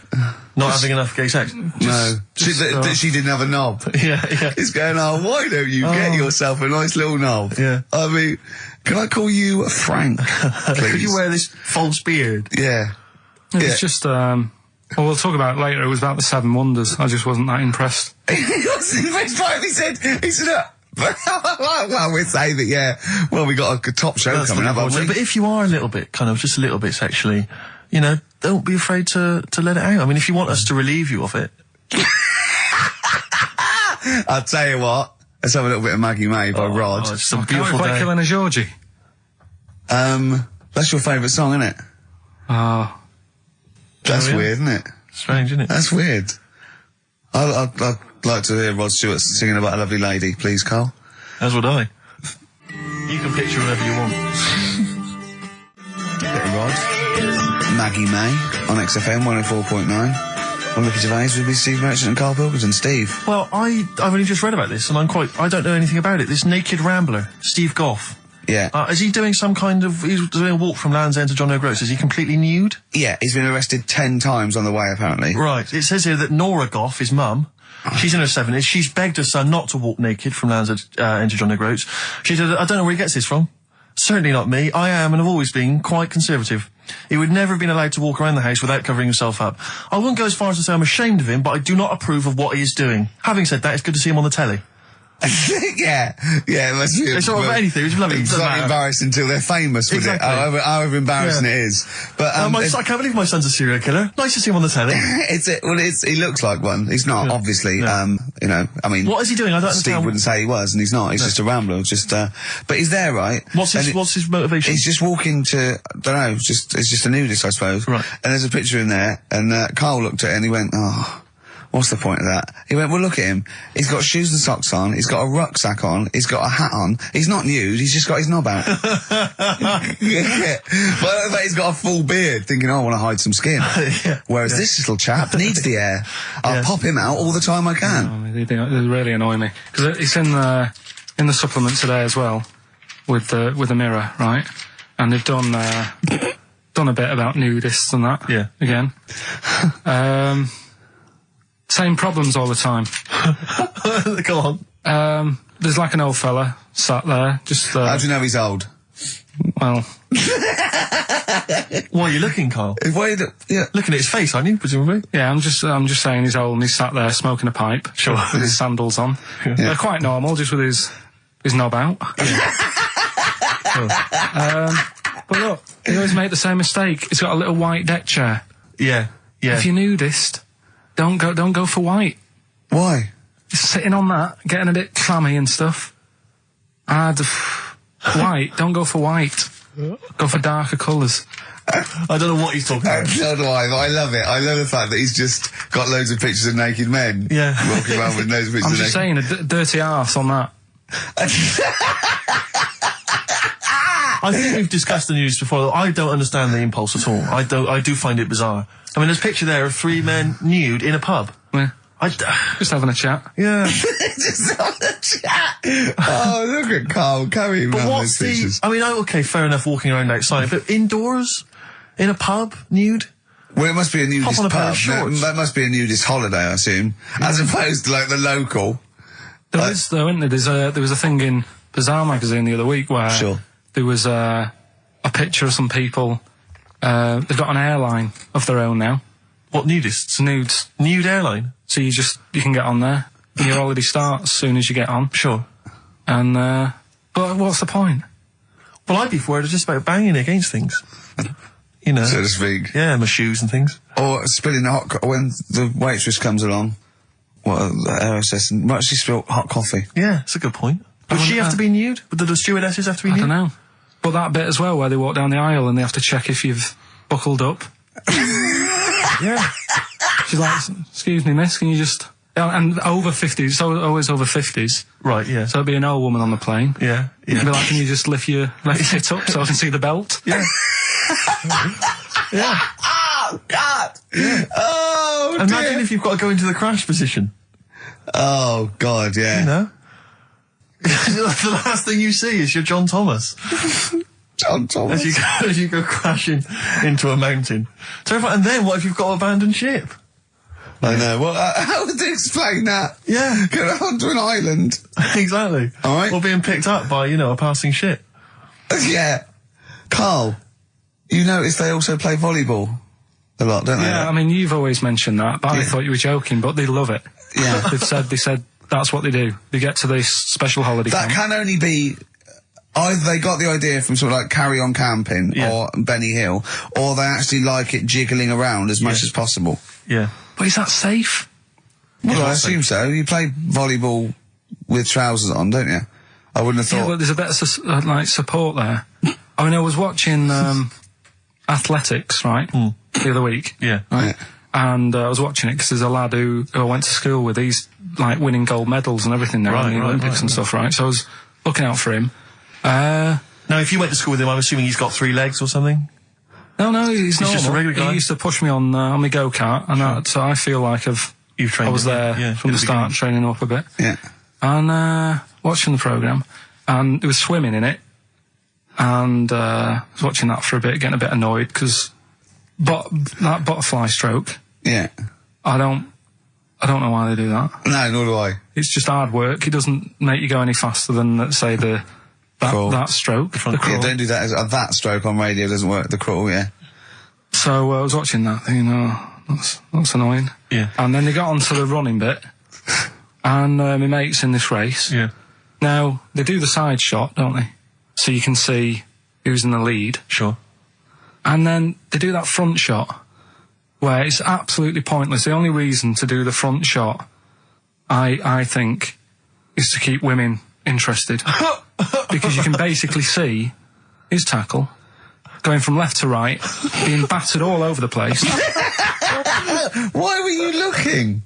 Seriously, you had no choice. If you wanted to watch it was like, I was interested if he was going to win, but it's like, But why did you turn over and watch Charlie's Angels instead? because I wanted to see if he won the race. But Or flip back at the end. just flip back to get the result if you don't. Well, Yeah, or at least turn away or close your Well, eyes that's what you've on seen the it. front shot. No, I wasn't. I just... Suzanne weird. was happy. Suzanne was loving it. Yeah. And I was like, whoa. Yeah. Just go to the other shot. But they were showing you the front shot and running along there. They could have just shown the top half, but they didn't. Sure. It was there. It's just heads moving along at 25 miles an hour. Yeah. Well, I think you're meant to see the running, the actual legs moving. It's athletics coverage, isn't it? It's not like... But they don't show you a shot from behind. Did you want that? Oh, no, I didn't want that either. It sounds like you were disappointed. Yeah. Play a record. What are we having? Better Radiohead? Yeah, it'd be brilliant, wouldn't it? Incidentally, last week, you remember, we began the show by talking about knobs. Yeah. I think we've got a bit more knob news this week. Is knowledge coming up, is it? The knob news is on the After way. Radiohead, more cock. Radiohead and go to sleep. That's not to you. Please don't go to sleep. We've got another hour and 35 minutes of fun chat and great music on XFM 104.9. I'm Ricky Gervais, with me Steve Merchant and Karl Pilkington. Pilky, little K-Man Pilkers, little baldy twat mank whinging, a little bit bent Pilkers. Ah, there he is. There he is there. Now, Rick, you may remember that last week we opened with some quality knob news. Knob news, yeah. It was It was Hitler's knob. Hitler's knob was one of them. That just sparked off into a whole bunch of other kind of knob-related discussions. Yeah. And I'm pleased so far to see that we're almost at the halfway mark for this first hour, and so far we've only talked about nudity and/or todgers. Yeah. So excellent work from us. Well done, lads. Yeah. I'm looking forward to Dr. Fox and the rest of the Sony award committee listening to this one. Yeah. But more knob news. I don't know if there's a jingle for that, maybe. He nearly had the eye out. Knob news. Knob news, excellent. This is an extraordinary story. A woman tried to sue her bosses for £210,000 after finding a cooked penis in a canteen stew. Hospital cleaner Sophie, something, I can't quite pronounce that name, was eating goulash for lunch and could not cut one of the lumps of meat. Oh, you can see where it's going. I've got so many questions already. I know. She picked it up and tried to chew it, but it was too tough. Then she inspected it with workmates, who all agreed it was a penis. Imagine that discussion. Yeah. Miss McClarter said she vomited for the rest of the day, instantly became a vegetarian, and had to have psychiatric help. It's not known whether the organ was from a human. The case continues. Well, it can be found out, so that's one thing. Obviously, the doctors aren't confused. They're not going, I don't know, I've never seen one like it. Yeah. Also, why is she eating goulash? I know. I mean, that's my first question. Why? Yeah. Lunch. Oh, what do you want? Oh, no, I fancy some goulash. Yeah. Oh, some gooly lash. Gooly lash, Thanks very like much it. indeed. Lancashire cockpot Oh, is on the menu. Brilliant. Only £5.50. Wangers and mash. I'd love some wangers and mash, please. If you've got any knob-related puns, knob-food-related puns, then call XFM on 3426 14094. Ricky.Gervais at xfm.co.uk. Call Chris Miles at radio1.xfm.winginmank. Yeah. Cock-co-gay. Cock a van. Cock o' van. It's already done for There's you. there's wangers and mash, cock o' van, Lancashire cockpot. That's just off the top of our brains. Yeah. So, if you've got any of your own, keep them to yourself. We're not interested. What do you make of that, knob news? And he's in a hospital. I don't think so. Oh, yes, it was a hospital cleaner. You're right. Oh, cleaner. God. I know how your mind's thinking already. There's been a mix-up. What kind of mix-up? I love that. What, some bloke's gone in, some lesbian's gone in and wanted a sex change. She's got a carrot for a cock. Bit of stew and steak. Stewing steak. Oh, that would be great. You're not a doctor, you butcher. It's not funny. There was some other news, whilst we're doing the knob news, just cram this one in. There was some story on some news website about some lad who wasn't happy with what he'd been given. Right. What do you mean? He had an op? No, he wanted to have an op. He wasn't happy with what God had given him. Yeah. Yeah. What the Lord had popped downstairs for him. Sure. And, Sorry, no, wait a minute. Was he a bloke who wanted it? yeah, a fella. And what he wanted, he didn't want a knob, or he wanted a bigger knob? Wanted a bigger one. Right, okay. And, cost £5,000. Right. And they made a mess of it. Well, how do they make a mess of it? Don't know, it came out smaller than they went in with. Well, no. What do you mean? I don't know all the ins and outs.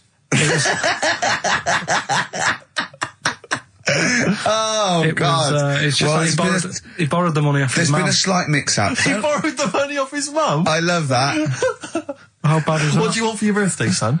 Yeah. Interesting. Thanks, Mum, for asking. A couple of bits of news as well. Hello, Doctor. How did it go? Well, firstly, don't look under the bandages and don't have the goulash for lunch. Yeah. It was smaller than you went in Mum, with. we got $5,000. Why? Just gonna be fucking up. Tell me what it's for. You can have it if you tell me what it's for. Well, look at that. Oh, you need a bigger one. Yeah, definitely. There's the money. Yeah. On you go. Nothing can go wrong. What did he say to the doctor then? That's rubbish. I didn't read all the ins and outs. I just, like I said, I saw Just it. looked at the picture. They want a picture. But you just thought, well, thanks for it. You just thought you'd pop that one in. Thanks. Yeah, that's the end. Yeah. Knob News Extra. Yeah. Play record, Carl. So if you've got any knob news, we've got one more show left. Send that to ricky.gervais at xfm.co.uk and we'll hopefully get that knob news on there next week. Yeah. All right. Some Dizzy Rascal. Oh, Dizzy Rascal, yeah, he's one of the hot new English rappers. Let's play it. Dizzy Rascal, apparently, according to Carl, he hails from Bow. If he's listening, good work. You have a number 3 hit with that. XFM 104.9, Ricky Gervais reading a magazine, Karl Pilkington, in a good mood today, so everything to play for. Some adverts. XFM. Steve reckons in ancient Greece, right, it was better to shag a bloke than a woman. And I went, well, yeah. I mean, that's about the male being sort of a first-class citizen. Yeah. Much better, wasn't it? An aspiration the to point sleep with a was, Karl, beautiful man than a beautiful woman. Women were lower-class citizens, Yeah. so therefore men were seen as higher class. So to have sexual relations with a man there was no shame in that. No. In fact, it was looked upon. And I as said, well, ancient Rome. I said, Nero, he'd sit in his big jacuzzi and he used to get, pretty boy men to go into the water and just nibble at his testicles while he was having a wash. He didn't do that. He did. No. Yeah. And he's not a gay fella. No, well, no. I mean, I don't know about Nero, but I mean, it wasn't a case of a big delineation between what was heterosexual and what was gay. It was just, whatever you. So what did this fella do then? This one who's having his. Well, he having his was little pretty testicles? much top boy, Nero, for a while, He was in charge. and and you did what you were told. If Caesar or But why were people going round there? Why didn't they go, oh. no, they weren't dropping in. It wasn't like the door was opening. I was just going to see what Nero's doing. It's not like when I pop in here to see you. Normally what would happen is he'd say, come back to my place, I got a book for you. Yeah. You'd pop in.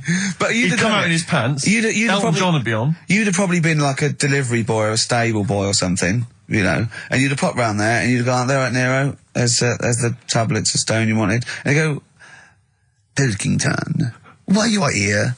Pop on, I don't know why he's French. What is that? I don't know why he's French. Just pop under the water and nibble at my testicles and you'd have done it. Because he was Nero. I wouldn't. He would have. There's no way I would have done. Yeah, well, you would What have. have I done? I've dropped a pizza off.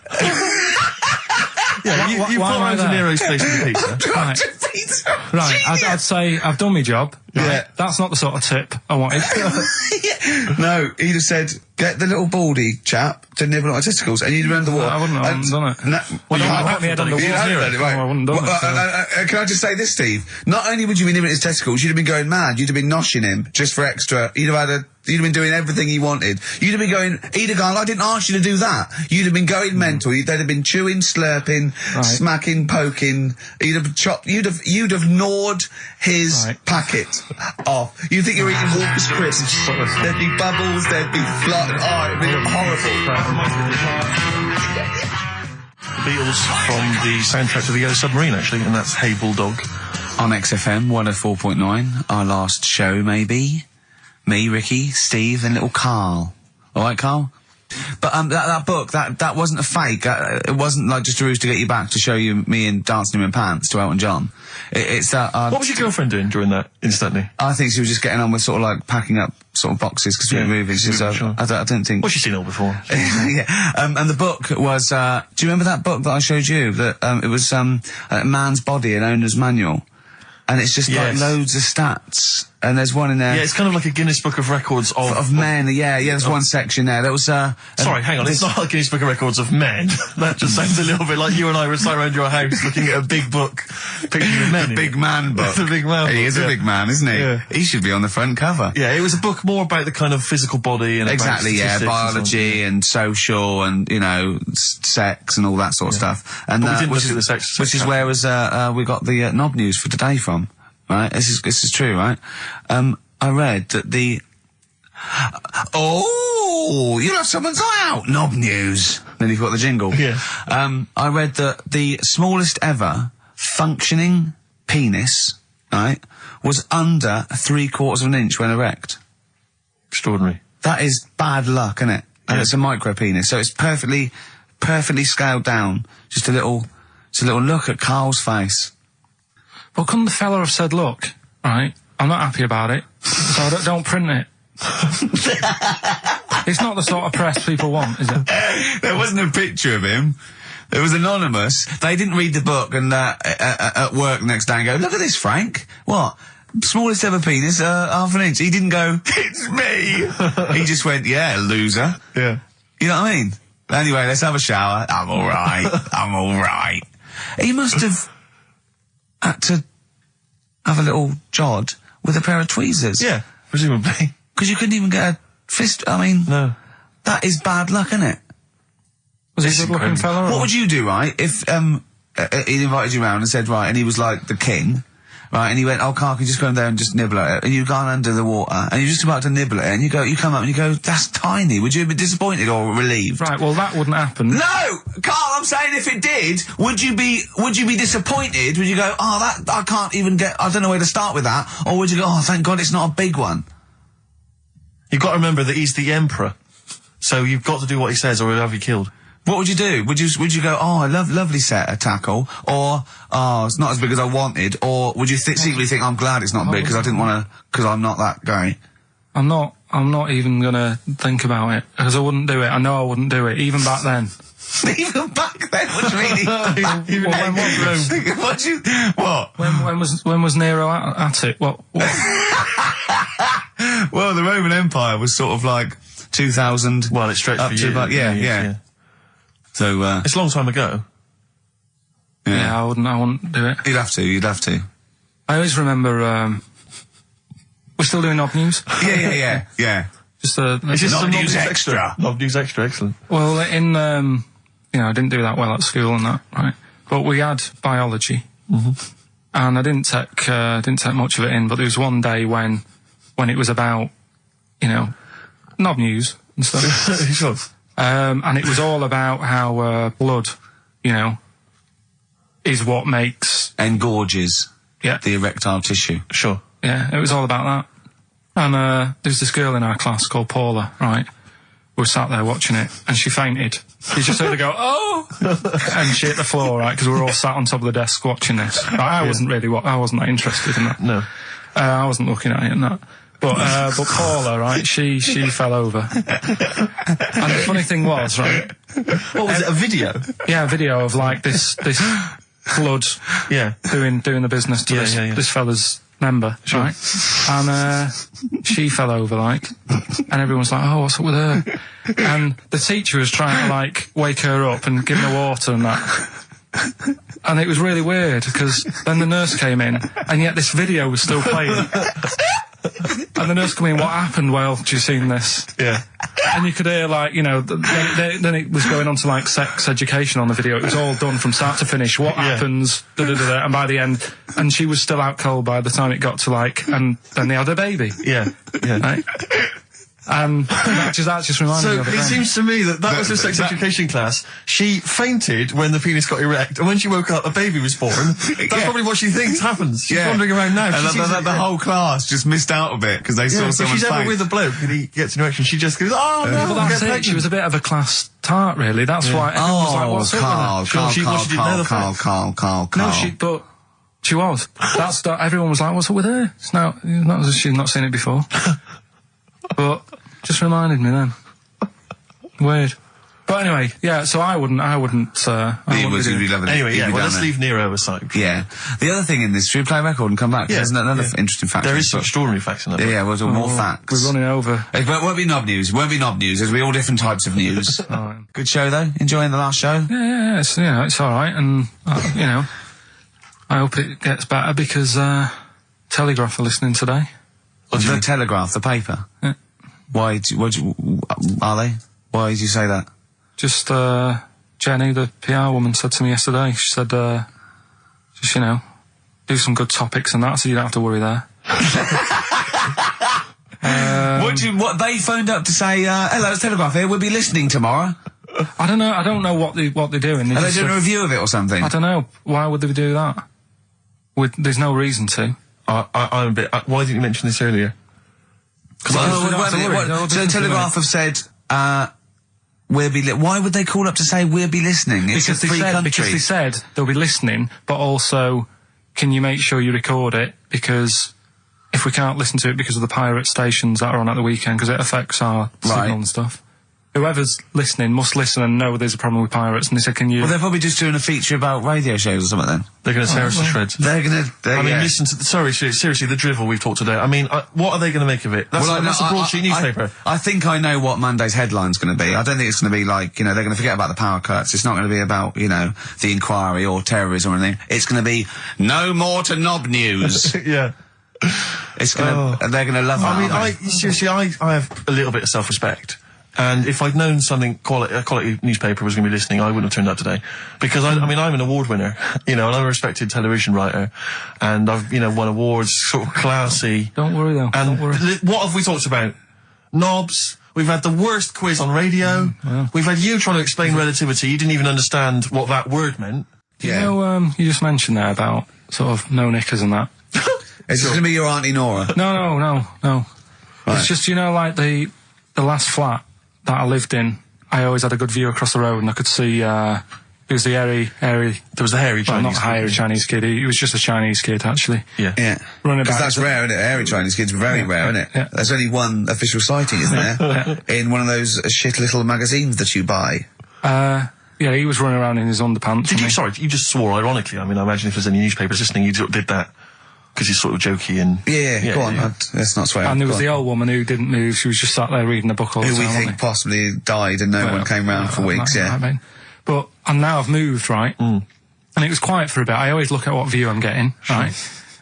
Looked across and it was just sort of empty, sort of flats ready for people to move in and that, right? Anyway, people are in there now, right? And they've put all the furniture in, but I haven't put any curtains up. Oh. Right. So anyway, I'm sort of washing up, just having a look out the window. Yeah. Right. Girl sort of wandering about, knickers on. Right. With no knickers on. You mean naked? No knickers. Well, she had a bra on. Right, okay. But, She's probably looking for a knickers. So I thought, and I don't know how long I was looking. No. Right. But anyway, she looks across. Oh, God. I think she spotted me. Yeah. I think, oh, God. I felt really bad. Yeah. I said to Suzanne... Sorry, is this some sort of Peeping Tom confession while the Telegraph are listening? I've no idea. Well, it's not... That's the thing, though. Peepington. If I was peeping, she was peeping as well, because she was looking over. Works both ways, doesn't it? Yeah, but yeah, all she could see of you was your bald head. Yeah. No, but and your hands moving as you were washing up. And some white-looking substance rotting up. Particularly stubborn stain on this glass. Yeah. Oh, God.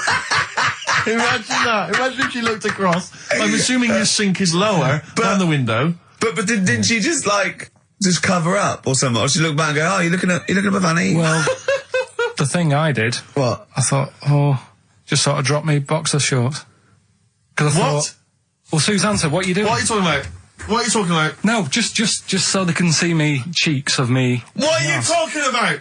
No, because I thought, if she thinks I'm walking about in the nude as well, then we've both got something out of it. Carl! This sounds like a bad excuse in court. I know. This is... Or the plot of a film on Channel 5. I mean, this is like the doctor who got done, right, for exposing himself to a patient and then painted that little thing that you look down their throat pink. Yeah. And go, this is what they saw. Yeah. No, so sorry, you were looking at a woman dancing around naked, right? So the only thing you could do was immediately drop your boxer shorts. So she looked across, saw you fully clothed, saw you took your boxer No, she wouldn't have done, because it's sort of just the top half and the sink's at a side angle, so I was sort of looking out. So This she is wouldn't genius. so she wouldn't have seen your trousers then anyway? No, she did. I moved in front of the window more. So you then made you actually climbed in front of the window. Oh, this is amazing! So you climbed in front of the window to show off it wasn't your naked obvious. lower half. Suzanne said, what are you doing? And I I bet said, she did. What are you looking at? I sent you in here to What clean up. are you doing? I'm just taking my trousers down, stand over the window. Why? Because there's a naked woman across the road. What do you think I'm doing, Suzanne? I'm exposing myself while looking at some free funny. Leave it. What's up with you, Suzanne? leave it then, leave it. Christ. Are we doing Rockbusters or what? Yeah. Oh, she sent you in there to read up on Einstein. She comes in and finds that. Oh, brilliant! Wait a minute, can I just check? A final question. What did the woman across the way... What happened? What was her I reaction? didn't look again. I just thought you've seen a bit of action as well. We're both happy. Let's leave it. Brilliant. So were you waddling around like a penguin with your trousers around your ankles? I just was walking about, and Suzanne said, "What are you doing?" I said, "I'll explain to you in a bit, but don't look out the window because then it's Excellent. obvious." Then he sees, she calls her husband to look at Carl walking around naked. He goes, "Oh, she's got a quick, Suzanne, get him out. There's only one with you can do. Get some more friends. They've gone one more." Anyway, Brilliant. Right, play a record and come back to Rockbusters and Monkey News. We haven't got enough time. Do Rockbusters. Oh, God Almighty. I make it clear now, I do not condone in any way, shape or form what Cheryl Tweedy did. But I have to say, they wind me up. By they, you mean toilet attendants? Yes, No. yes. Right, Yeah, yeah, not not- Pop Idol winners. That's what I thought you meant. Yeah. So, go on. But, because I'll tell you what it is, you go into a club or pubs or big trendy pubs, you go in there, and there's the toilet attendant in there. He's got his little display of aftershaves, sprays, some sweets maybe, Blue straws, whatever it might. Yeah, and maybe a blue lollipop. straws, maybe a lollipop. And all right, I don't know if they're. I assume they're not employed by the club. I'm assuming the club's got. We've got the DJ, we've got the bar staff. Wait a minute, we need a guy to irritate people on the when toilet. the manager walks in, do they hide? Well, this is it. I don't know if it's a guy who's just like. Is it like busking? Yeah, he Do they snuck just get in. like- yeah, okay. He came in when it was free during happy hour. He's got a little bag, carrier bag.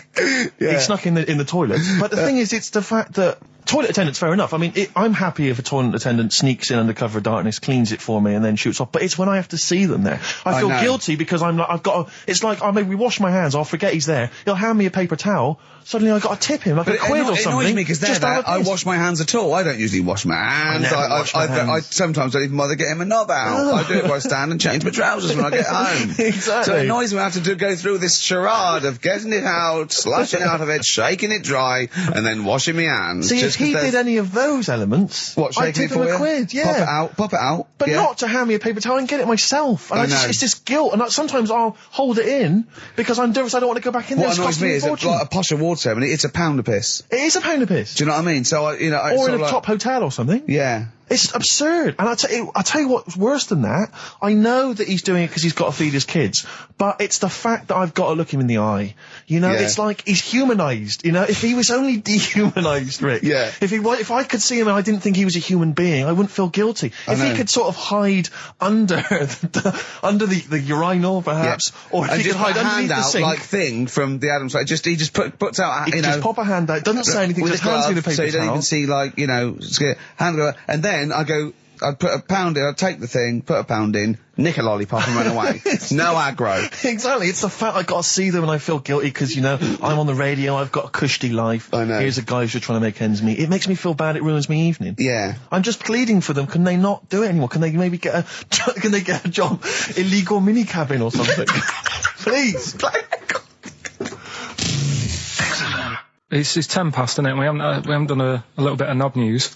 No, we haven't done no news. No, But it's been 3 months. It's been 3 months coming. There's this thing. I don't know the full story. I don't know how it happened, right? But little Russian fella. Yeah. He was sort of having sort of emptying his bladder, right? And somehow electrocuted himself. Right.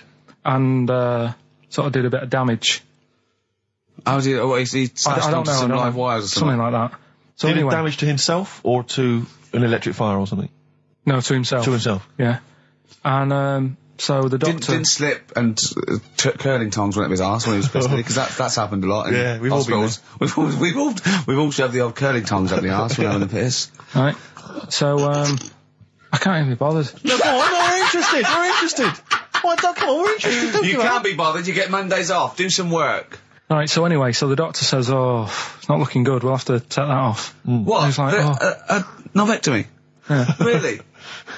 But the funny thing is, right, Nothing funny about that. they've done, you're doing me head in. You're doing me Just head tell in the today. story. It's doing me head in. Oh, you can chill out on Monday. I've only got 15 minutes, but I'm going to talk to you every Saturday. I'm going to get the money's worth out of this because you get Mondays off, and I can't bear the fact someone getting away with something like that because it's terrible. So you're going to stick this out, or you're going to have to work Mondays. So take it on the chin, right? Okay. Just finish the story. Yes. I command you. Just do it. Anyway, so he said, you know, will you be able to sort me a little knob out? A prosthetic Right? No, cock, yeah. But they put him out for the operation. Yeah. He woke up, Yeah. right, and he's thinking, oh, thank God that's over and done with. Yeah. They've only grown it on his arm. What are you talking about? You twat. Shut the you're an idiot. What do you mean they've grown it on his arm? Apparently, like, that's the way they do it. Oh, yeah, but to then put it on, that wasn't a mistake. It wasn't doctor going, did it go there? Some bloke I didn't do a degree. Are you a real doctor? Yeah, yeah. But why put it there? Because it's got to grow, it's got a graft there, so they can control it. To skin tissue. But on your arm. Well, But they're On going to your remove it back or- from the arm itself. What do you mean on the back? on your back. Somewhere, well, we can't wear a t-shirt. Yeah, but you could have ridiculous. a He's in hospital. but this way you can still have a little tug, can't he? But they'll leave it there for quite a bit. It's not... Do you know what I mean? It's not going to be like, oh, it's just there for a few days. Yeah. It's there for a bit. That's not good, is it? So he's got a cock on his arm. Yeah, what's up with that? What do you mean, what's up with that? Well, I mean, he could say it's a thumb or something, couldn't he? Yeah. But they remove it. Be good And for attach hitching. it down below later. If you had a knob instead of a thumb and you went hitchhiking, just tickle it. And they can see it like a mile down the road, couldn't they? Posting. Yeah. If I'd lost my knob, I'd go, oh, I'm not going to have all that stuff. Just whack a pair of tits on me. Do you know what I mean? I think, oh, just forget it. But why not just put it where it should be straight away instead of messing about? Where should it be straight away? You know. On the forehead. Listen, are we doing a competition? Let's play a tune. Come on, Carl, you can't be bothered. Right, Alright, okay, we're going to scrap this and yeah? you're going to work Mondays again. Snow Patrol and Run on XFM 104.9. I'm Ricky Gervais. With me is Stephen Merchant and Karl Pilkington. Yeah. So that's 3 for 1. I don't know. All right? Exciting. News. Breaking news is that there's only 2 more weeks of us before we have to go away on a little extended break again. So, can't give any more details yet. We don't know when we can come back because, we don't know what we're doing. We're going to, America. We're doing the Golden Globes and then we're going to watch the Office pilot being filmed. Yes. And then we got bits, I'm doing a bit of a tour. So it'll be sort of the summer times probably. Yeah. Yeah. I'm saying it like they care. Oh, they don't give a damn. Do you know what I mean? Don't give a I damn. sometimes think that because you think, oh, you don't want to let down the people, you want to keep it consistent, you want to give, but really, I know I like doing this more than anyone listening. Definitely. Do you know what I mean? Definitely. I love coming in, I love squeezing Carl's head. Yeah. I love playing some records. You know, I like sort of sitting in the room with you. I know you love it. Oh. I can't wait. I can't think of anything else I'd rather be doing on a Saturday. Yeah. So, we got our Saturdays back though. Yeah, that'd be great. I mean, my alarm went off today, and I was a bit tired because we had a couple of drinks last night, didn't we? Last night, yeah. We had party. We were party animals. I've been looking for an office this week, as you know, and it's so stressful. Just walking around, just talking to agents, right, okay.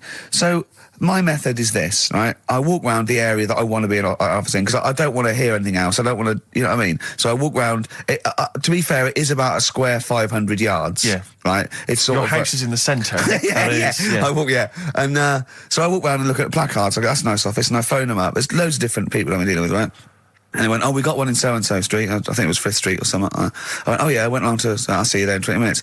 I got there. You were there, if you remember. I looked around and I said to Steve, it looks all right. There's no pawn shops or anything like that, right? And Steve went, well, it is next to a brothel. And I looked, and there on the next thing, like, you know, model, first floor, Susie, 03. I thought, and I phoned him and I said, do you know what? Don't bother coming here. No, I said, no, I said, because it's next to a brothel. He went, yeah. I went, right, okay. Just for future reference, I don't want an office literally next to a brothel, right? When I go to work, I don't want to walk past prostitutes. Call me old-fashioned. Yeah, right? as you're going into work, there's a prostitute. Yeah. Morning. Morning. Oh, she's got a cappuccino. Yeah, Starbucks, yeah. Business good? Yeah, it's a bit slow at the moment, but it picks up later this evening. Does it really? Good. And I said to him, I've got so my New Year's resolution is being like a little fascist when it comes to business. And I said, also future reference, no crack dens and no wild animals in the porch. And I just can't believe it. There's always something wrong. We went to one, right? It got there, right? And a woman said, oh, I'm new here. She didn't know what keys she was using. And she went, it's the 3rd floor. And she went, no point, we won't both get in the lift. I went, right, will you get a desk in the lift? Right? She went, I've got a chair in the lift before. Brilliant. So, just find me an office, Rathbone Place, sort of Percy Street, Charlotte Street, Dean Street. Yeah. Yeah. 1st or 2nd floor. I'm worried we're going to get emails from estate agents, phone calls from them. You know what those people are like. I don't look at the emails. True. Fair enough. So, play a record. Sexist. Joe Jackson, different for girls. Well, he's not in the charts anymore. I can't believe it. Unbelievable. You were talking about renting an office. I'm a little bit intimidated because I'm just at the moment thinking about trying to buy a flat or something because I'm just tired of pissing money down the drain every month. I know, yeah. And But I'm really petrified. I've put it off because I'm really gullible. When I'm confronted with anyone in a suit who sort of knows what they're talking about, they can sell me anything. I'm intimidated. It's like, you know, you're supposed to go in there and you're supposed to sort of act like you're the guy with the money. This is what I want. This is what no. But I go in there and it's like I'm afraid they're going to say, clear off. I don't want to sell you a house. I'm not really interested. Have you ever thought of like really putting on sort of like some sort of cool air? Like, sort of like kicking the door and going, what's that, Oak? Is it like, you'd be found out in 30 seconds, wouldn't you? Exactly. You'd go in there, you'd stub your toe, and they go, what do you give? I can't put my toe, I'll put my toe. Exactly, yeah. Brilliant. Just tapping the walls. Yeah, tapping the wall. What's the rates on? What rates? I don't know. Well, do you remember, I don't know if I told you before, I wanted to buy a laptop computer, and everyone said, go up Tottenham Court Road, and I was reading like magazines and stuff, they were saying haggle, make sure you haggle, make sure you're planning to haggle, get the best deal you can. And I found a shop which was selling the computer I wanted, and I went in there, and I had this whole plan in my mind of what was going to happen. He was going to say, like, it's worth this. I'm going to go, well, look, I can get it cheaper here, I want to buy it from you, I'm going to haggle, and off I went. So I went in the shop, and I said, yeah, looking for this, interested in this Toshiba. How much is it? He went, oh, it's 1,500 quid. I went, sure. Okay. I said, I'll give you 1,300. He went, it's 1,500. And I said, sure, but I'm willing to give you 1,300. He went, 1,500. And I was done already because he hadn't even begun to haggle. And I was assuming he'd at least go 1,400 and we could start, but nothing. So now I was screwed. My whole plan went out the window. Yeah. What did you do? Just leave? No, I said to him, the thing is, I can get this computer cheaper down the road, but, you know, I like what you're providing here. I like your service. I've had good stuff about you. And it was amazing. I said, I've heard good stuff about you. And he went, I said, seriously, I can walk down the street, I can buy it there for cheap for like 1,400. And he went, well, see you later then. And I was like, right. So I walked out the place. I said, well, I'm going to have to leave then. And I walked out the place, and of course I wanted to get it from there because it was still the cheapest, so I had to walk back in again. I went, yeah. I've just had some second thoughts. Listen, I'll tell you what, I'll pay the 1,500. Can I get a free carry case? He went, the carry case is free anyway. I said, I'll take it. The carry case is free I got nothing. No, but how much would you charge for that if it was on sale? Carry case a tenner. Well, let's just say it is a tenner. Give it to me for free. And he went, no, it's a tenner. And you went, well, you said it was free a minute. Yeah. Oh, it's just pathetic. That is lovely. It's having to walk out making a big statement and then come back in again. Oh dear. So I'm really scared. I feel like I need someone to come with me and do all the talking. You know what they're talking about. Because I'm not going to be able to tell if there's subsidence or if there's damp or... No, but you don't do that. Don't I? Is that not my responsibility? No, you get a survey done. Sure. And they charge for that, and then you don't have to go around doing it yourself. Right. Could I make a saving if I did it myself? Yeah, this should be all right. Yeah. There's this hole in the wall, Steve. Yeah. But what's a hole in the wall? Put some newspaper over that. In Chaucer's day, that was the toilet. That'd be fine. Carl, you're a second-time buyer, aren't you? Yeah. Bought one in Manchester. Lost $7,000 on that one. Well, don't buy in Manchester. No, it's a good flat. It's just it wasn't. I didn't buy it to sort of make money. I thought I was going to be living there like all my life, and then a job came up here, and it was like, oh. You bought your first flat in Manchester. You assumed you would be living there for the rest of your life. Well, I wasn't in a rush. Play record. You're an idiot. Hang on a minute. So have you got a property portfolio? Have you got the two houses now?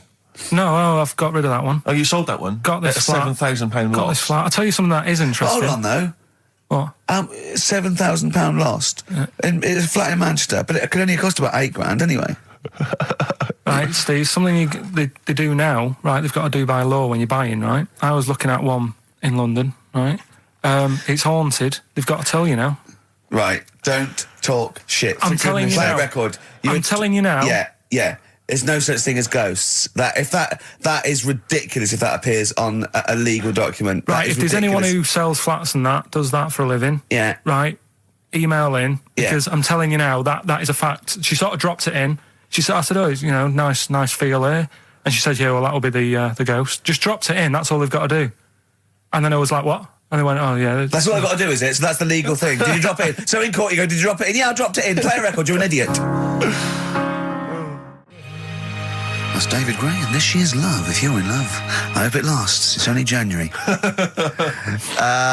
What you got for us, I just Steve? thought we ought to maybe go through some of the emails. I mean, I don't want to query the calibre of some of the emails we get sent on this show, but here's a typical one, Rick. Go on. There's no name, it's just from Glicko, that's his email address. It's just a question to you, Rick. Did I see you walking around Marylebone High Street last Sunday? Yes. Okay. Well, I don't know. Well, I mean- but I was in Marylebone High Street last Sunday, yeah. Yeah, but did you see Glicko? I didn't see Glicks. Okay. I didn't see the Glickster. But, All right, this is one from M. Ricky, what do you think of Richard Bacon's show? I can't decide if he's better than you. nor can I. Any thoughts? Nor can I can't help her out on that one. Sure. That's a really personal thing. She's got to dig deep. She's got to look at both of us. She's got to find out what she likes. Yeah. And then whether I provide more of that than Baker's. Yeah. I mean, you know, Baker Foyle's brilliant. Yeah. I'm not going to put myself up against him, so I can't help you. Next, Steve, next. Well, there's a lot of emails last week which were saying how much they enjoyed the Christmas specials. Thank you very much for that. It's very flattering of you. Cheers. There was also a couple. There was one that it was a guy. I'm sorry that I think I might have deleted it. But, I should have sent a reply because there was a guy from Canada saying if there any chance you're around in March, whether you could pop in and have a surprise birthday dinner for his wife. Oh, why don't you keep that? I know. Sorry Well, about that. I can't let it go now, can I, you idiot? So, Okay. I don't. I really apologise for that. Yeah. There's also this is interesting. This is more for Karl, really. It seems unlikely. 'cause Is it Karl's- from a doctor saying you're an idiot? We've got plenty of those. I tend to delete them. They're just, Okay, they're all right, so yeah, common. yeah. Look at his face. No, it just says, don't like to complain, but I won the film competition about 5 or 6 weeks ago, and I haven't Ooh. received my prizes. Oh dear, that's all Carl has to do Well, that's on what I the was show. thinking. We provide the chat, the records, the light entertainment. I mean, the glamour. strokes of comedy genius. All Carl has to do is send out the prizes and say there was a monkey that was a bank robber at 5 to 3. Yeah. What's your Karl. excuse, Karl? Do you remember her winning? I've got all. What, are you calling her a liar? Well, I am because I don't remember ever seeing. Right, that he's calling address her in a it. liar. So, Joanne Ogden, you're claiming, is just making this up. She sent this in on a whim, trying to fool us and get some cheap tat. Wow. I don't believe that. I don't believe anyone would lie to try and get Knowing Me, Knowing You on VHS. I really don't. Well, I'll look in the records because we keep all the details. So, do you know what I mean? Right. Well, one of you's in the wrong, and do you know what? Knowing you, Karl, I don't think it's Joanne. No. Has anyone else ever emailed in saying they haven't got the Loads of bag of times. crap? No, they Loads of haven't. times. They haven't. Well, Well, they yeah, have. but one mistake's one too far because that's one person. So you might send out 30, but that one person, that's the first time they've won a competition. They want the history of Wind narrated by Donald McIntyre on VHS. Yes. And Stephen King's It on Betamax. yeah. No, sometimes they want the best of Primal Scream on a cassette. Exactly. So You've got to make sure you're sending these prizes out. Final email from Andy. He says the webcam is pointing at the ceiling. Is it because the air conditioning vent is more exciting than what happens on the show? Let's put that down I now. think that's I'm gonna absolutely do that right. now. Hold on a minute. Now, just if someone is that good. People love the webcam. I don't know what they're interested in because all they get is a picture of Karl's big head. It's not as big. It's just round. Get it right. Yeah.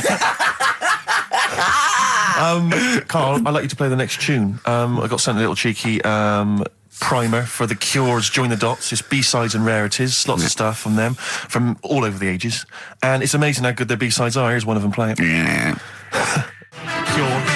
And that's called A Man Inside My Mouth, which was the B-side to Close to Me. There's nothing amusing about that, Rex. I don't know why you're laughing. Wow. It's called A Man Inside My Mouth. I know. And that's fine. Yeah, it's like the little man inside your head. Yeah. Man If inside a your man mouth. wants to be inside anyone's mouth, that's good. Good luck to him. Yes. But There's nothing wrong with that. But I agree. Yeah. Carl, do you agree with that? What man in your head? What does that mean? Brilliant. Extraordinary. It Look at his doesn't even face. understand schoolboy carry-on innuendo. Amazing. I know the fact that the play on words is too far then. What does he mean on slightly erection? What? What do you mean dumplings? Huh? You're a fan of The Simpsons. You know Yeah. that character in The Simpsons, the gap-toothed yokel? Yeah. If I look at Karl when he's Cletus. perplexed, Cletus. Yeah, yeah, It's very similar. It's the kind of cliche comic book thing of having a mouth wide open to suggest gormlessness. Oh. It's amazing. Or an accommodating come on. Yes. Absolutely. Carl. That little man inside your head, it's what, people use it as your conscience, don't they? All right. Have you ever heard that before? No. No? No. No? Okay. I was, Rick, I was watching Moonraker. It was on, I think it was last week. Yeah. I don't know how familiar you are with the James Bond films. I have never I don't think I've ever watched a Bond film from beginning to end. Yeah. I've never watched one on DVD, and I've never gone to the cinema to watch one, and I'm not usually in on Easter Saturday. Exactly. Honestly. The thing about James Bond, when I was younger, I thought he was amazing. I just thought he was the ultimate cool, sophisticated hero. Do you know what I mean? My dream as a kid, like when I say kid, I mean a teenager, was to come home, which invariably he did. He'd come back to his hotel suite, he'd open the door, there'd be a trail of clothes, and he'd follow it, he'd go into the bedroom, there'd be a beautiful woman in the bed, you know. You'd have said, clean up your clothes. What are you doing? You're messy. I'm going to have to get my mum to clean all this up now. Mum, she's got a bad back. There's a nudie lady in my bed. And as I say, I used to think he was really cool and sophisticated, and it's only of late that I've sort of revisited these films, and I tell you what, it's his jokes. Oh. He is the most infuriating man ever. Absolutely. I mean, I don't know why people in the films consider him so... I mean, I think the reason that women in the films are always being seduced by him is because, if you notice, they normally got English as a second language. Right. So they don't understand. So when he's making those jokes... So they don't know when he goes, just keeping the British end up. Yeah, I'm just attempting re-entry. Yeah. If I was a British woman, she'd be going, what? What are you talking about? Don't say that. That sounds awful, and it's a terrible it's pun, so Roger. lewd. What am I? Yeah, what am I? Yeah. And they just laugh politely. They just laugh coquettishly and then, unzip their dress normally. Yeah. But some of the guys, there was one where he's being chased by a guy in a moped or something, and the guy plummets off a cliff and smashes through a van which is full of feathers, and he plummets to his death, and Bond just says, all those feathers, and he still couldn't fly. What are you talking about? What do you mean it's not a joke? It's just words. There's one where in Moonraker, he punches this guy, he's having a fight, he punches him through a plate glass window, and he lands on a piano, and Bond goes, play it again, Sam. What? And there's the one, I always remember there's the one in one of the early films where he throws a guy in the bath and electrocutes him by throwing in a thing, and then he goes, absolutely shocking. But I'm just thinking, you just killed a man. I know. You're a psychopath. Yeah. And it's just so excruciating. If someone was doing those kind of jokes in the office, you would hate them. Do you know what I mean? You wouldn't want to talk to them. They'd be a bore. I know, everything's a little one-liner. I know, and everything's a pun. Yeah. But I'll tell you what, he's a bloody good secret agent, Steve. That's true. So, they're not hired for their, wit and, stand-up ability. Exactly. So, there's swings and roundabouts. Yeah, I doubt Johnny Vegas could save the world. That's true enough, yeah. So, think on different people, different needs. Kings of Leon, California Waiting on XFM 104.9. Do you know what, Steve? We get emails and, we got our posters up around this show and people enjoy it. But I don't think we get the credit we deserve for picking the music. It's true. Because we're totally unplaylisted, and I don't know if people know about this, that mine and Steve's sort of first passion before comedy is probably music. We're really, we love playing each other sort of records and that. And maybe when we come back, we should do a show where there is no pressure to, like Carl doesn't press the buttons for us, pre-record it, where we just swap each other's sort of ideas for music. It'd be like the Ricky Gervais compilation tape. Well, sort of like, we're not talking John Peel, where we're trying to find obscure Belgian jungle and do demos. It'd be everything from, Kings of Leon, Lou Reed, maybe a bit of 80s stuff that people have forgotten about. Beautiful songs. What do you think? I'd love to do that, Rick. I mean, genuinely, there's nothing more exciting to me than introducing to someone a song which they then go on and they love and they listen. Maybe they buy the album. But that's something to think about, maybe for later. Yeah. Well, it's like you say, the pressure to kind of come up with some, high caliber chat between each record. It takes a toll. But and that's it's a passion of ours, and we'd love to. But now it's Rockbusters. Can I just say something now before we do Rockbusters? A lot of people they come up to me, they say, "Steve, we like the show. When are you going to get rid of Rockbusters?" It brings it down. I'm not joking. I'm not joking. There is lots of people. Come on, let Carl speak. Come off it. What? Come off it. What? I know people who say you're never going to stop that, are you? So one of us is lying again. Well, not really. I'm talking about people who've listened to the show. You're talking about Suzanne, your girlfriend. Martin, he'll be at home now with a pad, getting ready to play. But I should just... Mike Freeman did encourage Carl on a couple of occasions. He even tried to get him through with the answer, egg when we were doing that naming animal round. Yes. So, But I should just say that people think that somehow Ricky and I are endorsing Rockbusters, that somehow by allowing it on the show, somehow we think it's good or we appreciate it. And I need to point out that it's more like when a child comes back from school and they've done a painting. Yeah. It's crap. Yeah. But of course you've got to stick it on the fridge. Bigger than the house. You've got to stick it on the fridge because otherwise the kid's going to get upset. In this next episode, you've got to remember the cat is bigger than the house. Exactly. It doesn't look like anything. The humans don't have bodies, their legs come straight from their head. Yeah, Mummy and Daddy. Please welcome to the stage Karl Pilkington's Rockbusters. All right. Right, so cryptic clues, No, not initials, cryptic. and you work Rubbish it out clue. and you email in and that. Yeah. First one. Yeah. Don't be stealing my tools. Take your sister's. All right, and the initials NK. Don't be stealing my tools. Take my sister's. Yeah, so that's like the cryptic clue, and the initials of the artist or band is NK. Right. Second one. Buy it if you want. Not bothered. Think about it. Come back. Right. Come back if you want. Start again, Karl. I lost halfway through. Right, start that second one again. Right. Well, you can buy. It's different. Well, the first one was buy it if one. Now this one was we'll write it down. Buy it. Right, do it. If it's a cryptic clue, all the letters count. Do it.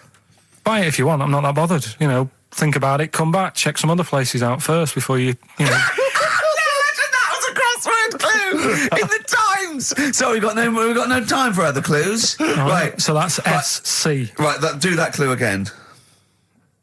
Buy it if you want. I'm not fussed. Do you know what I mean? Think about it. Fust is making an appearance. Fust wasn't there before. Do the clue again.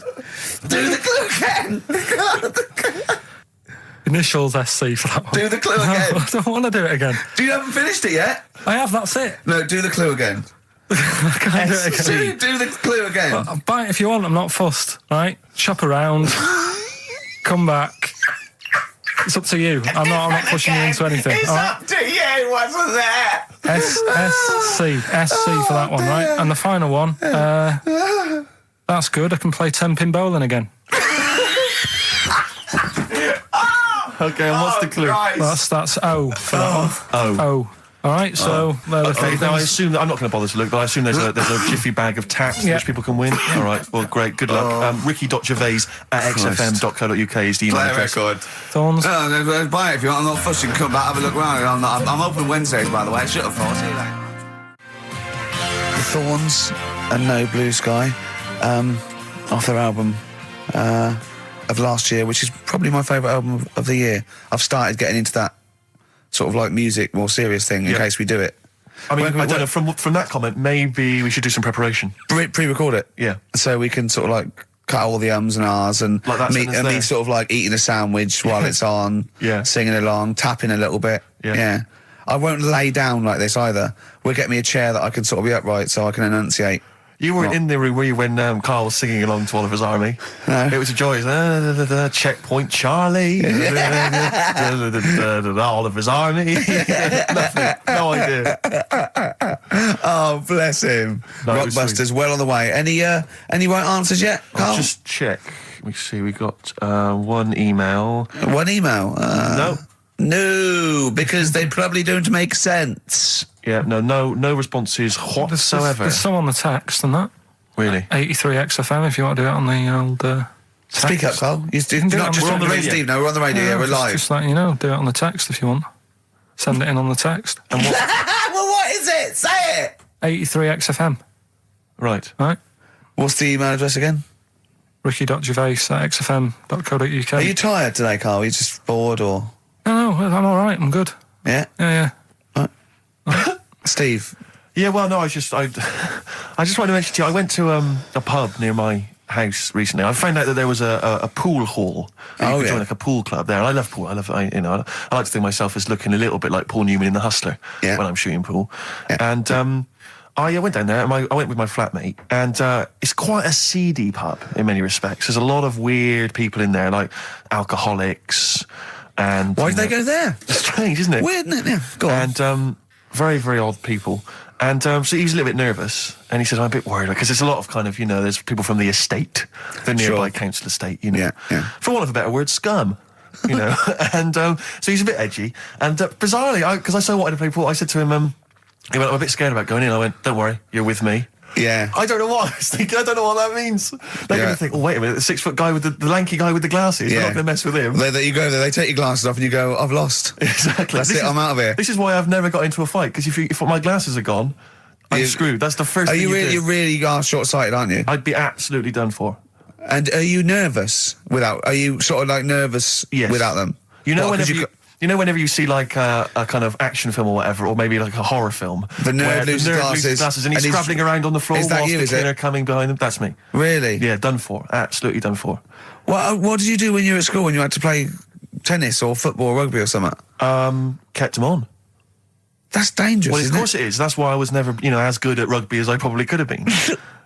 Because of course you can. How can you play rugby with glasses on? I'm in the scrum going, careful! Your boots! Hello! Yeah. Never mind me nads. Exactly. Watch my glasses. But, so I went in there, because I used to do judo when I was very young. Well, that's impossible. But this is ludicrous. That must get falling off. Oh, of course. What about gaffer tape? Just sort of like round. Yeah. Well, I bought something like a kind of a sports strap to keep them on, and it just pushed them right into my eyes. I could barely see. I was almost blinded. But I swear, when I used to go to judo, I'm sure that the other kids were being taught, right, just knock Steve's glasses off. Knock his glasses off, you can get him. Dear. And so I'm always a bit edgy about fights, but for some reason I felt super confident going in there. I swaggered in and into the pool hall, and it's one of those places you've got to sort of knock. It's like a speakeasy. You've got to knock, and they open the door, and you come in. Yeah. And I'm in there, and my flatmate. One of those things you slide like a little letterbox. They slide over. You knock. You open it up. You put your face there. You just knocked your glasses off. Exactly. And so I went in there, and in a way, my flatmate was justified in being a little bit edgy, because the conversation we could overhear, the table next to us, we were playing pool, the guy next to us was going, yeah, of course, the bloody police. Spent Boxing Day in the Nick. Absolute nightmare. Were you getting nervous? So I was getting a little bit edgy, because I didn't know, but then I thought, they don't mess with their own. We're almost like gangsters ourselves, because we're there in the lion's den, do you know what I mean? We'll probably be fine. So then, there's just an old guy serving at the bar, in his 50s, and some guys go over to the jukebox, some young kids, they're just hanging out in the pool hall, they're pretty cool. They put some money in the jukebox, and in first track, Coldplay, fine, I'm thinking that's nice, I'm playing pool. Second track, hardcore German techno. and they put in about 50 quid's worth, it seemed, because it just went on. Really thumping, kind of like gabba stuff. Old guy at the bar just nodding his head, cleaning the glass. Yeah. So into this... Piano player, furious. Exactly. Into this comes, like, what appear to be a family of holidaymakers with kids. So they've entered this, like, seedy pool hall. We've got, the Cray twins playing pool next to me. They've come in, the German techno's blaring. They come in, and there's, like, kids, and they've got the baby in one of those little pouches, and they sit down, and the weirdest thing was one of the guys, the uncle, let's say, of the family, he picked up the kid, and he was about to put the baby down in a chair, and I thought, hang on, that's quite a hard-backed chair. And as he did it, the baby's head just went fa-doom and hit the back of the chair, and just flipped back and hit the back of the chair, because he just lumped it down in the thing. And it started screaming, it crying, and the teenagers were rocking to that, they loved it. And he came over, and it was transparent what had happened, and the mum was going, what's happened? The baby's crying. And he went, I don't know what happened. And I wanted to lean over and go, you lying swine! You know what happened? You just hit his head. I wanted to go, just take her aside and say, never let him handle your baby again. No, the head was wobbling around. He put it on heavy, I could see it coming. I don't know, who knows, you might turn out like Karl now. That's a point. But what do you do in those situations? Do you... Well, I'm assuming by the way you're taking it lightly, the baby wasn't hurt in any way. The just baby made wasn't hurt. Well, then. But it was still a bit reckless. You keep out of it, don't you? What are you going to do? Call the authorities and go, it was him. Yeah. But I don't know. I mean, I don't want to name the place in case I get knifed. I imagine you trying to swagger it when you overheard him talking about the Nick. I imagine you know him go, yeah, pigs. Sorry? Yeah, I ate the pigs as well. No, I'm a lawyer. I was down there. Exactly. Oh, yeah. Sure. Oh, dear. But I'll be going back there. I feel like I'm That's one of them. I mean, I've told you before, Steve, stay away from working class people and bad men in trainers, because, you hang around with ne'er-do-wells and you're going to get your glasses knocked off. It's true. McCarmont and Butler doing their version of Back for Good from the Enemy War Child charity album. I like it. It's bad. A good cover. For being honest, Steve, I prefer the original. Well, I don't think I would dispute that, but I think McCalmont's voice is well judged. And Butler's axe work is no slouch, but I'm just saying, Take That, lads. I prefer their version. All right, well, I'm just saying that, that was interesting. It was worth listening to. Well, that's the sort of thing you might get with our musical show. All right, let's taste it. Let's have some ads. Jet. Roll over DJ on XFM 104.9. Carl, you promised me that you were going to reintroduce Educating Ricky. Yeah, we can do that. Have you got it? Have you got something that will that's something that I won't know that's correct and that will interest me? Yeah, there's loads of stuff. Is it anything to do with monkeys?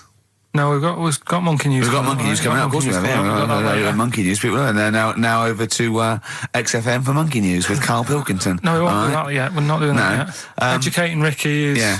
Well, let's do it. We did it ages ago. Educating Ricky. Oh, that's interesting, and it's correct. Hang on a minute, though. What I do is I tease you, don't I, with headlines.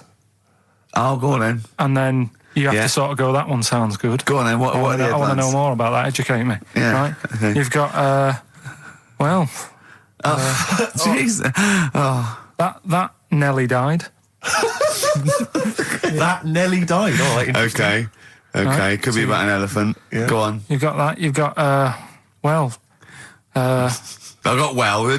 Take well as read. So they all start with well. Okay. Knob body has been that lucky before. Brilliant. All right.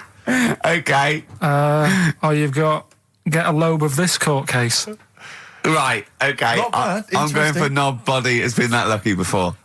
Right. It's a story about this kid who was born. Right. Was he?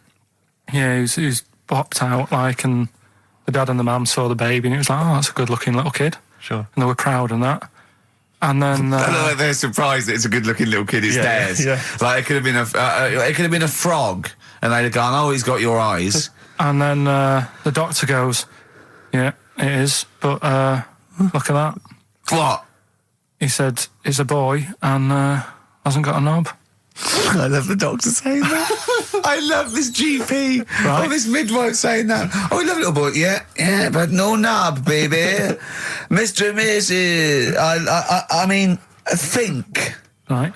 No, but I'm speeding it up a bit. All right, come on. So the baby's So the baby's like that, and the doctor says that, and the woman's like, oh, it's our first as well, and stuff, right? She's really gutted. What's the second going to be like? So, No head. so the Just a knob. doctor says, We'll call it Carl. All right, go on. Right, go on. So the doctor says, well, I'll leave it with you for a bit, get used to the idea, right? As opposed to throwing it away. So he wanders off. Yeah. He comes back with a smile on his face. Right? Found the knob. So the mum and dad are like, what are you smiling about? He said, you're not going to believe this. Baby's just been born. It's got two. Right? You can have one of them. And they did a little operation. Where did you get this information from? That's in a book. What book? Is it the same a as the cookbook? book that you carry round with you? No. With the woman with 3 legs, the juggler with 9 arms, and the bloke who found shagging a chicken under a rock. Is it in that book? Weird though, isn't it? Well, it's not true. It is true. What, in the same hospital, there was a baby born without a knob. Luckily, Carl. It happened. You swear to God you're not making... The I'm not doctor making came up, back honest to God. smiling, because you don't believe it. There's a baby there with an excess of a knob. It happened, honestly. I'm not... All these things are not made up, the educating stuff. That's why I do it, isn't it? Teaching you stuff. Always teaching you stuff. All right, if anyone can confirm the baby with no knob, they're going to confirm it because they're going to go to the same dubious website that Carl got it from. I always try to be level-headed and reasonable in these situations. And it's always ignore it. Guatemala or Mexico. Rodriguez was born without a knob. Luckily, baby next door and was one of 2 knobs. What a load of shite. Play a record. There's still more to come. Oh, I'm looking forward to it. Was it Nelly?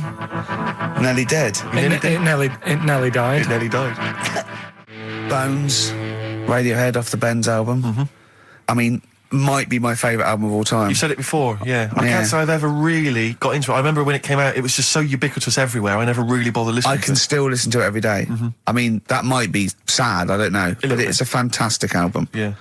On XFM 104.9, just practicing for when we talk about music. Talk more about music than maybe monkeys and people born without knobs, baby. Carl, any other thoughts? Well, I'm not going to tell you any more educating stuff yet. You're going to tease me with that, are you?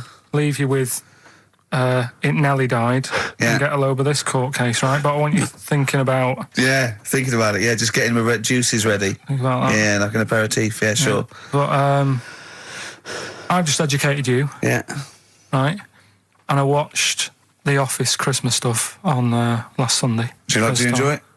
I think it was good.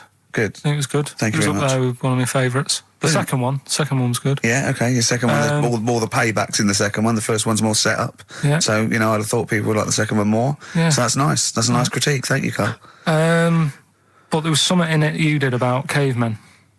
Cavemen? You said something about, it was a fact about caveman, and you sort of only half did it. You didn't give the full information, like I do in that. You just... Where was it? What bit was it? It was the bit when you were talking about getting a woman, I think, or you were talking about breasts or... Oh, the one when I said the reason women have cleavage is it reminds men of buttocks because when we were cavemen we used to do you from behind. Yeah. Yeah, at the blind date, yeah. Is that a joke or...? Well, I was hoping it was funny. We would... Oh, you mean... no, I don't know. Yeah, I think I did... I think cleavage is meant to represent, in a sort of Desmond Morris pop sort of anthropology type way. I think I've seen that before, that cleavage represents buttocks. And I imagine, cavemen probably did do it from behind. I don't know what you want to know, Carl, really. It's in a sitcom. It wasn't a documentary. It looked like one. Yeah. Brilliantly directed to look like one, I'll give you that. No, but what you're saying, so blokes like... Yeah, I think cleavage is represented like buttocks, because obviously buttocks were much more of a sexual organ.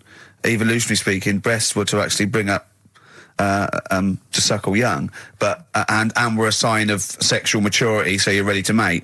But whereas, Carl, I'm not an anthropologist, mate. I'm struggling here. What do you need to know? But yeah, I imagine that the cleavage reminds you of an arse. Right. Well, if it's all about arse, why don't gays like a little bit of tit? No, do you know what I mean? You've done me!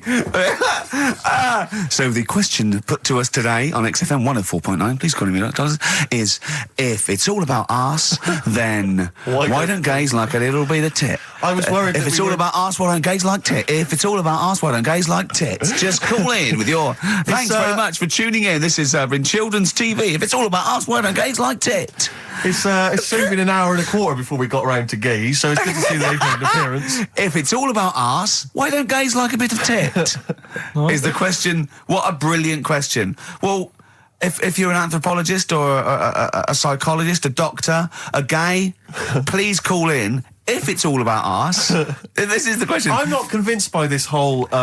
cleavage looks like an arse. That's no, not Steve. Nor am I. It's a bit of mock anthropology. I didn't think it would be under scrutiny. I think it's more likely that the reason men find cleavage attractive is because they know there's a lovely pair of Bristols down there. Yeah, so they look at the cleavage. They go, here we are. If that's what's on show, exactly. Imagine what's down below. If that's in the front window, right? Yeah, what's she got to go in the shop? Oh dear. The Coral, Bill Mackay on XFM 104.9. If it's all about arses, Steve, why don't gays like a bit of tit? I think there might be a lecture on that at the Royal Institute tonight. I'm not sure. Stephen Hawking. Yeah, I think he's giving a lecture. Brilliant. I'll tell you something else, though. That's about caveman and that. Yeah. Right? Not really. Go on. Do you know... I love the idea of a little gay fella. He's pulled a bird. All he's done is focused on the cleavage, and he's gone, that's a lovely arse. Right? He's got a back. Right, pulls the dress down. No! Where's the arse? I've been gone. There's boobs. Boobs. I hate they're my worst. No! Right. Sorry, Carl. Cavemen and that. Yeah. Back to it. Doesn't drop a beat, does he? Do you know, like, when you get a bit scared and the hairs on your back and that sort of go up? Well, I haven't got a particularly hairy back, but go on. No, but on your neck or whatever, yeah. On your head. Do you know... Not in your case, but sure. Do you know where that comes from? Do you know why that happens? Why it happens? Yeah. To look more fierce. Yeah. Probably residue of like the erectile tissue would would make you look apes, and that would make you look slightly bigger, your outline bigger. Is that the answer? Yeah, just cavemen in front of dinosaurs and that. They sort of went, oh, and then. Well, it wasn't cavemen in front of dinosaurs, was it? Cavemen weren't alive when dinosaurs were alive. There was a couple knocking about. Right. Okay. Fair enough. There was a crossover point, surely. Not dinosaurs like you're thinking 250 of. million. Was the probably the Ice Age. There were still big reptiles. I think it's fairly common knowledge that the dinosaurs did not exist. Well, who when... gave the dinosaurs the name? Well, no. Well, no. Who gave the dinosaurs the names? He's using cavemen as any genus of Homo. Right. I know he's thinking of the Flintstones, Yes. but I'm giving him like an instep into evolution here. But I should just point out, cavemen didn't have cars which they motored by running along the street. and they didn't mix cement in pelicans. You're aware of that? Right. Go on, Carl. Should we have the Rockbusters answers? We've got to get that attacked out of the way. I'd love to. Number one was, don't be stealing my tools. Take your sisters. The initials were NK. That was Nick Ursaw, right? Nick Ursaw? Nick Ursaw, 80s. I don't know. I've never heard of that band. Sort of Nick Kershaw. Nick Kershaw, yeah. Nick. Sorry, what? Nick I don't Ursaw, understand it. that's- Nick. How does Nick Kershaw? Second one was, No, don't move on. Nick Ursaw. What's Nick Ursaw? Jesus. All right. It doesn't count. It's not a clue. Then let's just leave it behind us, all right? Second one was buy it if you want. I'm not bothered. You can think about it, come back, have a look around, think it over. I'm not fussed. The initials were SC. That was soft sell, right? That works. Yeah, Well done. That works. right. And that's good. I can play 10-pin bowling again. That's O. That's outcast. All right. What? What does that mean? Outcast? You're out. You broke your arm, right? Got the Oh, cast that's off it. ridiculous. That's ludicrous. I mean, that's You ridiculous. broke your arm, you were in a cast, you got rid of the cast, you're outcast. Did Yes, anyone get that? Yeah. I mean, I am stunned. I think, to be fair, that was because how many bands begin with O? Yeah, I think that's why people got it. exactly. But there were guesses, yeah. I could probably make Oasis work if I tried hard enough. We've done that. Oh, pardon me. Christ. So, outcast. That's ridiculous. Why is it ridiculous? But We've it's had worse than that. ridiculous. We've had worse than The that. leap to We've had bowling. worse than that! No, Imagine that! I remember when I did my wrist in, then it fixed. I went 10-pin bowling. Why did you do your So it's what you did. Brilliant. So next week's quiz is, what am I thinking? You're an idiot, Carl. Play a record. Who's the winner? Why did you do your wristing? Crash. I had a bit of a what? crash. Had a crash. You had a crash? Yeah. That sounds like a story we've not explored. Not much to it. I just went on a free sort of rally day. Got in this car. I'd been working all night, right? So I wasn't the best condition to be whizzing around a track in a car. Sure. Like a Formula 1 type car. Yeah. Spun out of control, hit some mud, smashed it all in, wrote it off, and I didn't realise I'd done a load of damage until... Well, you landed on your head, but you were fine. Yeah. Who's the winner? Mike Godliman. Bad Time from the Jayhawks on XFM 104.9. Steve Merchant, Ricky Gervais, Karl. We're having a good Pilkington. time. We are indeed. All right. Carl, what you got lined up for us now? Right, well, you've got a choice. Nearly dead? You can have a bit of educating. Yeah, let's have educating. Come on. Educating Ricky. Actually, can we just clarify what this is? I think a lot of new listeners perhaps aren't familiar with this. It's when Carl looks on the internet and finds a weird story about, the double knob fun, and tells me about it. And it's usually not true. Okay. If it is true, I know it already. Go on then, Carl. They're not really weird stuff. It's just stuff that's gone on. That's interested me. That's all it's Yeah, about, and I go on. educate about it. I should just confirm that we've had a number of emails that say the baby born without a knob and then having one transplanted from a baby that luckily enough had two knobs is apparently true. Right, Yeah, there you no, go. listen. So- I don't question that Where's you that? could be born with a deformity and get someone's, fingers, knobs. What I'm saying is, it didn't happen with the doctor goes, I'll leave with it. I don't believe it. That baby's got two knobs. Exactly. What a coincidence. I bet that little bit of information isn't in there, is it? Sure. That he went out the door, I'm going to get a coffee, came back, bloody hell, hold on, no, here's an extra knob, I found an extra knob. We can put that knob on there. Perfect. Right, well, you've opted for the headline, It Nearly Died. Right? Yeah. It's about this elephant. Yeah. 80 years old. Yeah. In Africa. Right? It's had quite a good life and that. Yeah. But then what happens is, I don't know what it's been eating, but its teeth fall out. Yeah, that's what most elephants die of that because they grind them down, the teeth, until they can't chew anymore. And most elephants dying of old age with an elephant is the fact that you haven't got teeth anymore. Well, it's had a good innings. It was 80. Yeah. Right? So anyway, They used to pulp the food up and feed it to it, and it lived quite happily. No, what they did was the village got together, said, Chewed the food for that's it. sad, isn't it? Made it some False teeth. Made it some teeth out of wood. Wooden teeth for this elephant. That's 80. What do you think of that? I don't know. I don't know if it's true. I mean... No, it is. Forget that. You've been proved wrong once. It is true. What do you think about that? Carl, it's like saying, yeah, my Auntie Nora saw a ghost. What do you think about that? There's no comment. I can't comment on it. Would you have gone to the trouble, is what I'm saying? To build an elephant some It's teeth? 80. It's 80. Yeah. With all the problems Africa's got and that, and they're messing about making teeth for an elephant. What problems have Africa got? Well, there's not enough food to go around, so if an elephant's dead, that's a bit more food left. Do you know what I mean? Why? Yeah, but you're assuming this is in the middle of a village where there was famine and starvation. It might have been South Africa, Kenya. You don't know. It's not all Ethiopia. If it was a busy city, people in the village wouldn't have time to be messing about with making teeth and that, would they? It was a little village. Little village. Yeah. And the local elephant. The local elephant, like a local post office. I'll meet you by the elephant. No, to be fair, Rick, I think I saw Bob Geldof on TV saying, please, people, stop making elephants' teeth. They are eating all the food. We're sending it over there. F the number. Where's the teeth? I don't know. It's possible. Send us the teeth. It's possible. It's possible they made this elephant some dentures. It is possible. Wouldn't it Yeah. have been easier to just Pulp it? Exactly. I'd have Mash thought- it up, serve it some soup or whatever. Yeah, if you're making its teeth, it's really. So I'd have thought I wouldn't have thought it would work for very long, and I wouldn't have thought the elephant would understand that it was teeth. So I wouldn't have been able to thought that villagers could do it. I mean, top veterinary surgeons could have done something, but I think they made it all goodwill. But I don't want to thought it worked, so they probably end up dying or pulping it like I suggested. But thanks very much. Play a record. No, but didn't you say something about wooden teeth? Someone had wooden teeth. I don't know. I think that was possibly my grandparents.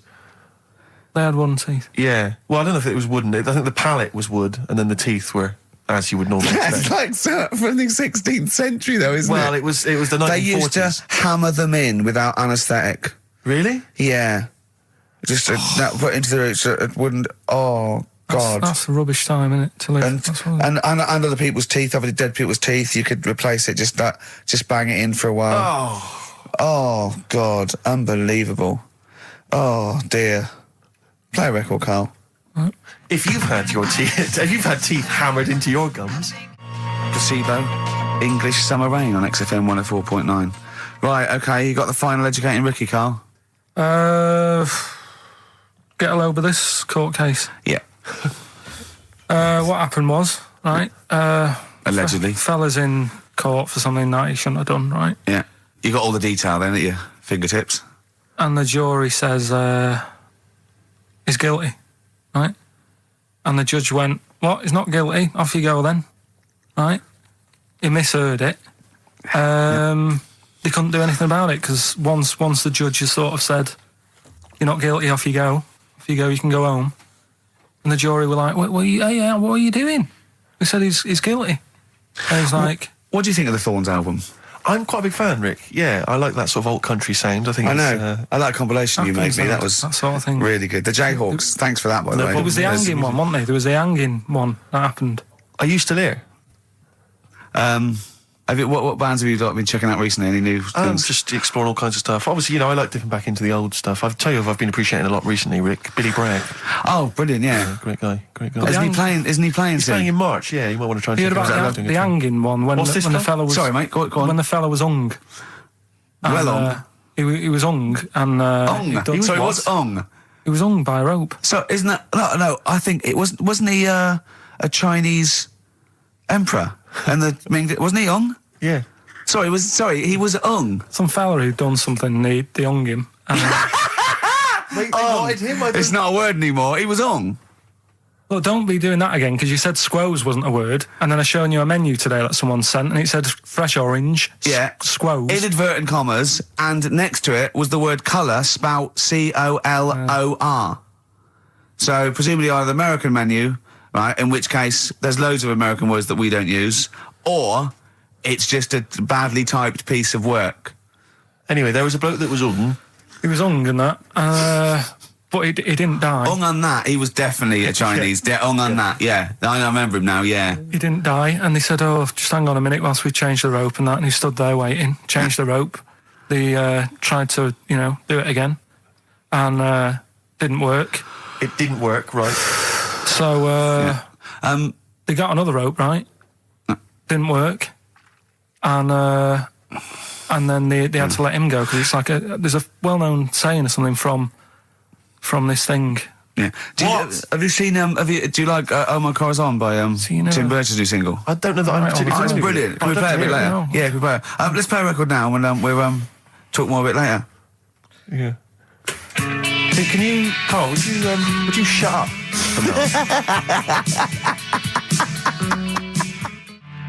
Oh My Car's On, Tim Burgess, brilliant. XFM 104.9. Right. Well, we're running out of time here. Yeah. We had Carl in a little film, but I think we've only got time for monkey news, Yeah. What are you thinking, Carl? Yeah, if you want to do that. Yeah, let's do monkey news. All right. Play the jingle. Oh, chimpanzee that monkey news. Right, there's this monkey, right? Oh, yeah. I think his name was number 6 or number 7 or something, right? In this lab, right? Yeah. And anyway, it's in there with like the rabbits and little mice and stuff like that. And The rabbit smoking. the nurse, right? Not the nurse, the woman who works in the lab. What would you call her? Is it a nurse? Depends. Depends what her job was. If she was a lab assistant, you call her a lab assistant. All right. I mean, they probably call her by her name. All right, lab assistant, right? Kirsty. So she's. I think it's probably Kirsty. Right, Kirsty Morris. Well, she's in there, right? Yeah. And she don't work with many people and that. She's mainly on her own with, just putting lipstick on rabbits and stuff like that, right? Chimp fancies her. So, Chimp fancy her. He's putting on lipstick. Chimp fancies her because she's got hairy legs. He gets pally, right, with this woman. Yeah. Because, it gets to a point when she sees him every day. It's the way he sort of tries to string out like it's a narrative love story. Did the chimp put its hand out and grabbed her, and then you thinking that he made a move on her? So Right, come on, he's let him allowed tell the out. He's story. allowed out. Oh, the it's not a cage. story, is it? He's allowed out the cage and what have you every day. So he's wandering about, and as time goes on, he's watching what she's doing more and more. Yeah. Right. So he notices like the code on the door. Right. Right. Whatever 247 or whatever. Yeah. And he goes, right, I've clocked that. I've got Yeah. that. I'll remember that. Right. And then he goes, right, there's a lot of Definitely not. lipstick and that knocking about, a lot of makeup. Right, okay. No, there's no way. No, because So- Steve, you know what's going to happen. Let him finish. I know what's going to happen. So he's there. It's command you to ridiculous. let him And he's finish. going, well, if it's there, you know what I mean? So while she's messing about with the rabbit, he gets there, he's in front of the mirror, putting a little bit of lippy on. Right? You are no! I know. It's gone too far. little bit of No, it's gone too far, Steve. Right, Your mic's off, Rick. He's finishing Right. the story. So- Turn mine off as well. It's gone too far. Turn them off. Just let him finish. Right, so the thing is, right, it's this monkey wandering about. It's got lipstick, it's got mascara on, it's looking pretty I good. didn't mention the mascara. It's looking all right, right? So it knows the code on the door, 247, right? So when she's sort of messing about with the rabbit, right, he goes, right, here's my chance. He's looking good, 247, out the door, through the reception man's there. He's like, all right, Kirsty, right? Don't talk shit. I Feel Free from Cream. That's pretty much the last track, isn't it, guys? I imagine on XFM 104.9. Well, I mean, yeah, I've got nothing to say after that ridiculous story. I mean, that's worse than the bank robbery to me. Yeah. That he clocks that, and the bloke on the desk. All right, Kirsty. Oh, you're 2 foot shorter and hairy. She wasn't a looker anyway. So. She wasn't a looker anyway. Brilliant. Oh, play a record and say to you, yeah, we'll see you next week for the last time for a little Just got ads and... Oh, adverts. Oh, I'd love to end with adverts. See you later. It's brilliant. Going out on a bang. XFM. Ladies and gents, you're listening to XFM 104.9. Big thank you to Ricky Gervais, Stephen Merchant and Karl Pilkington.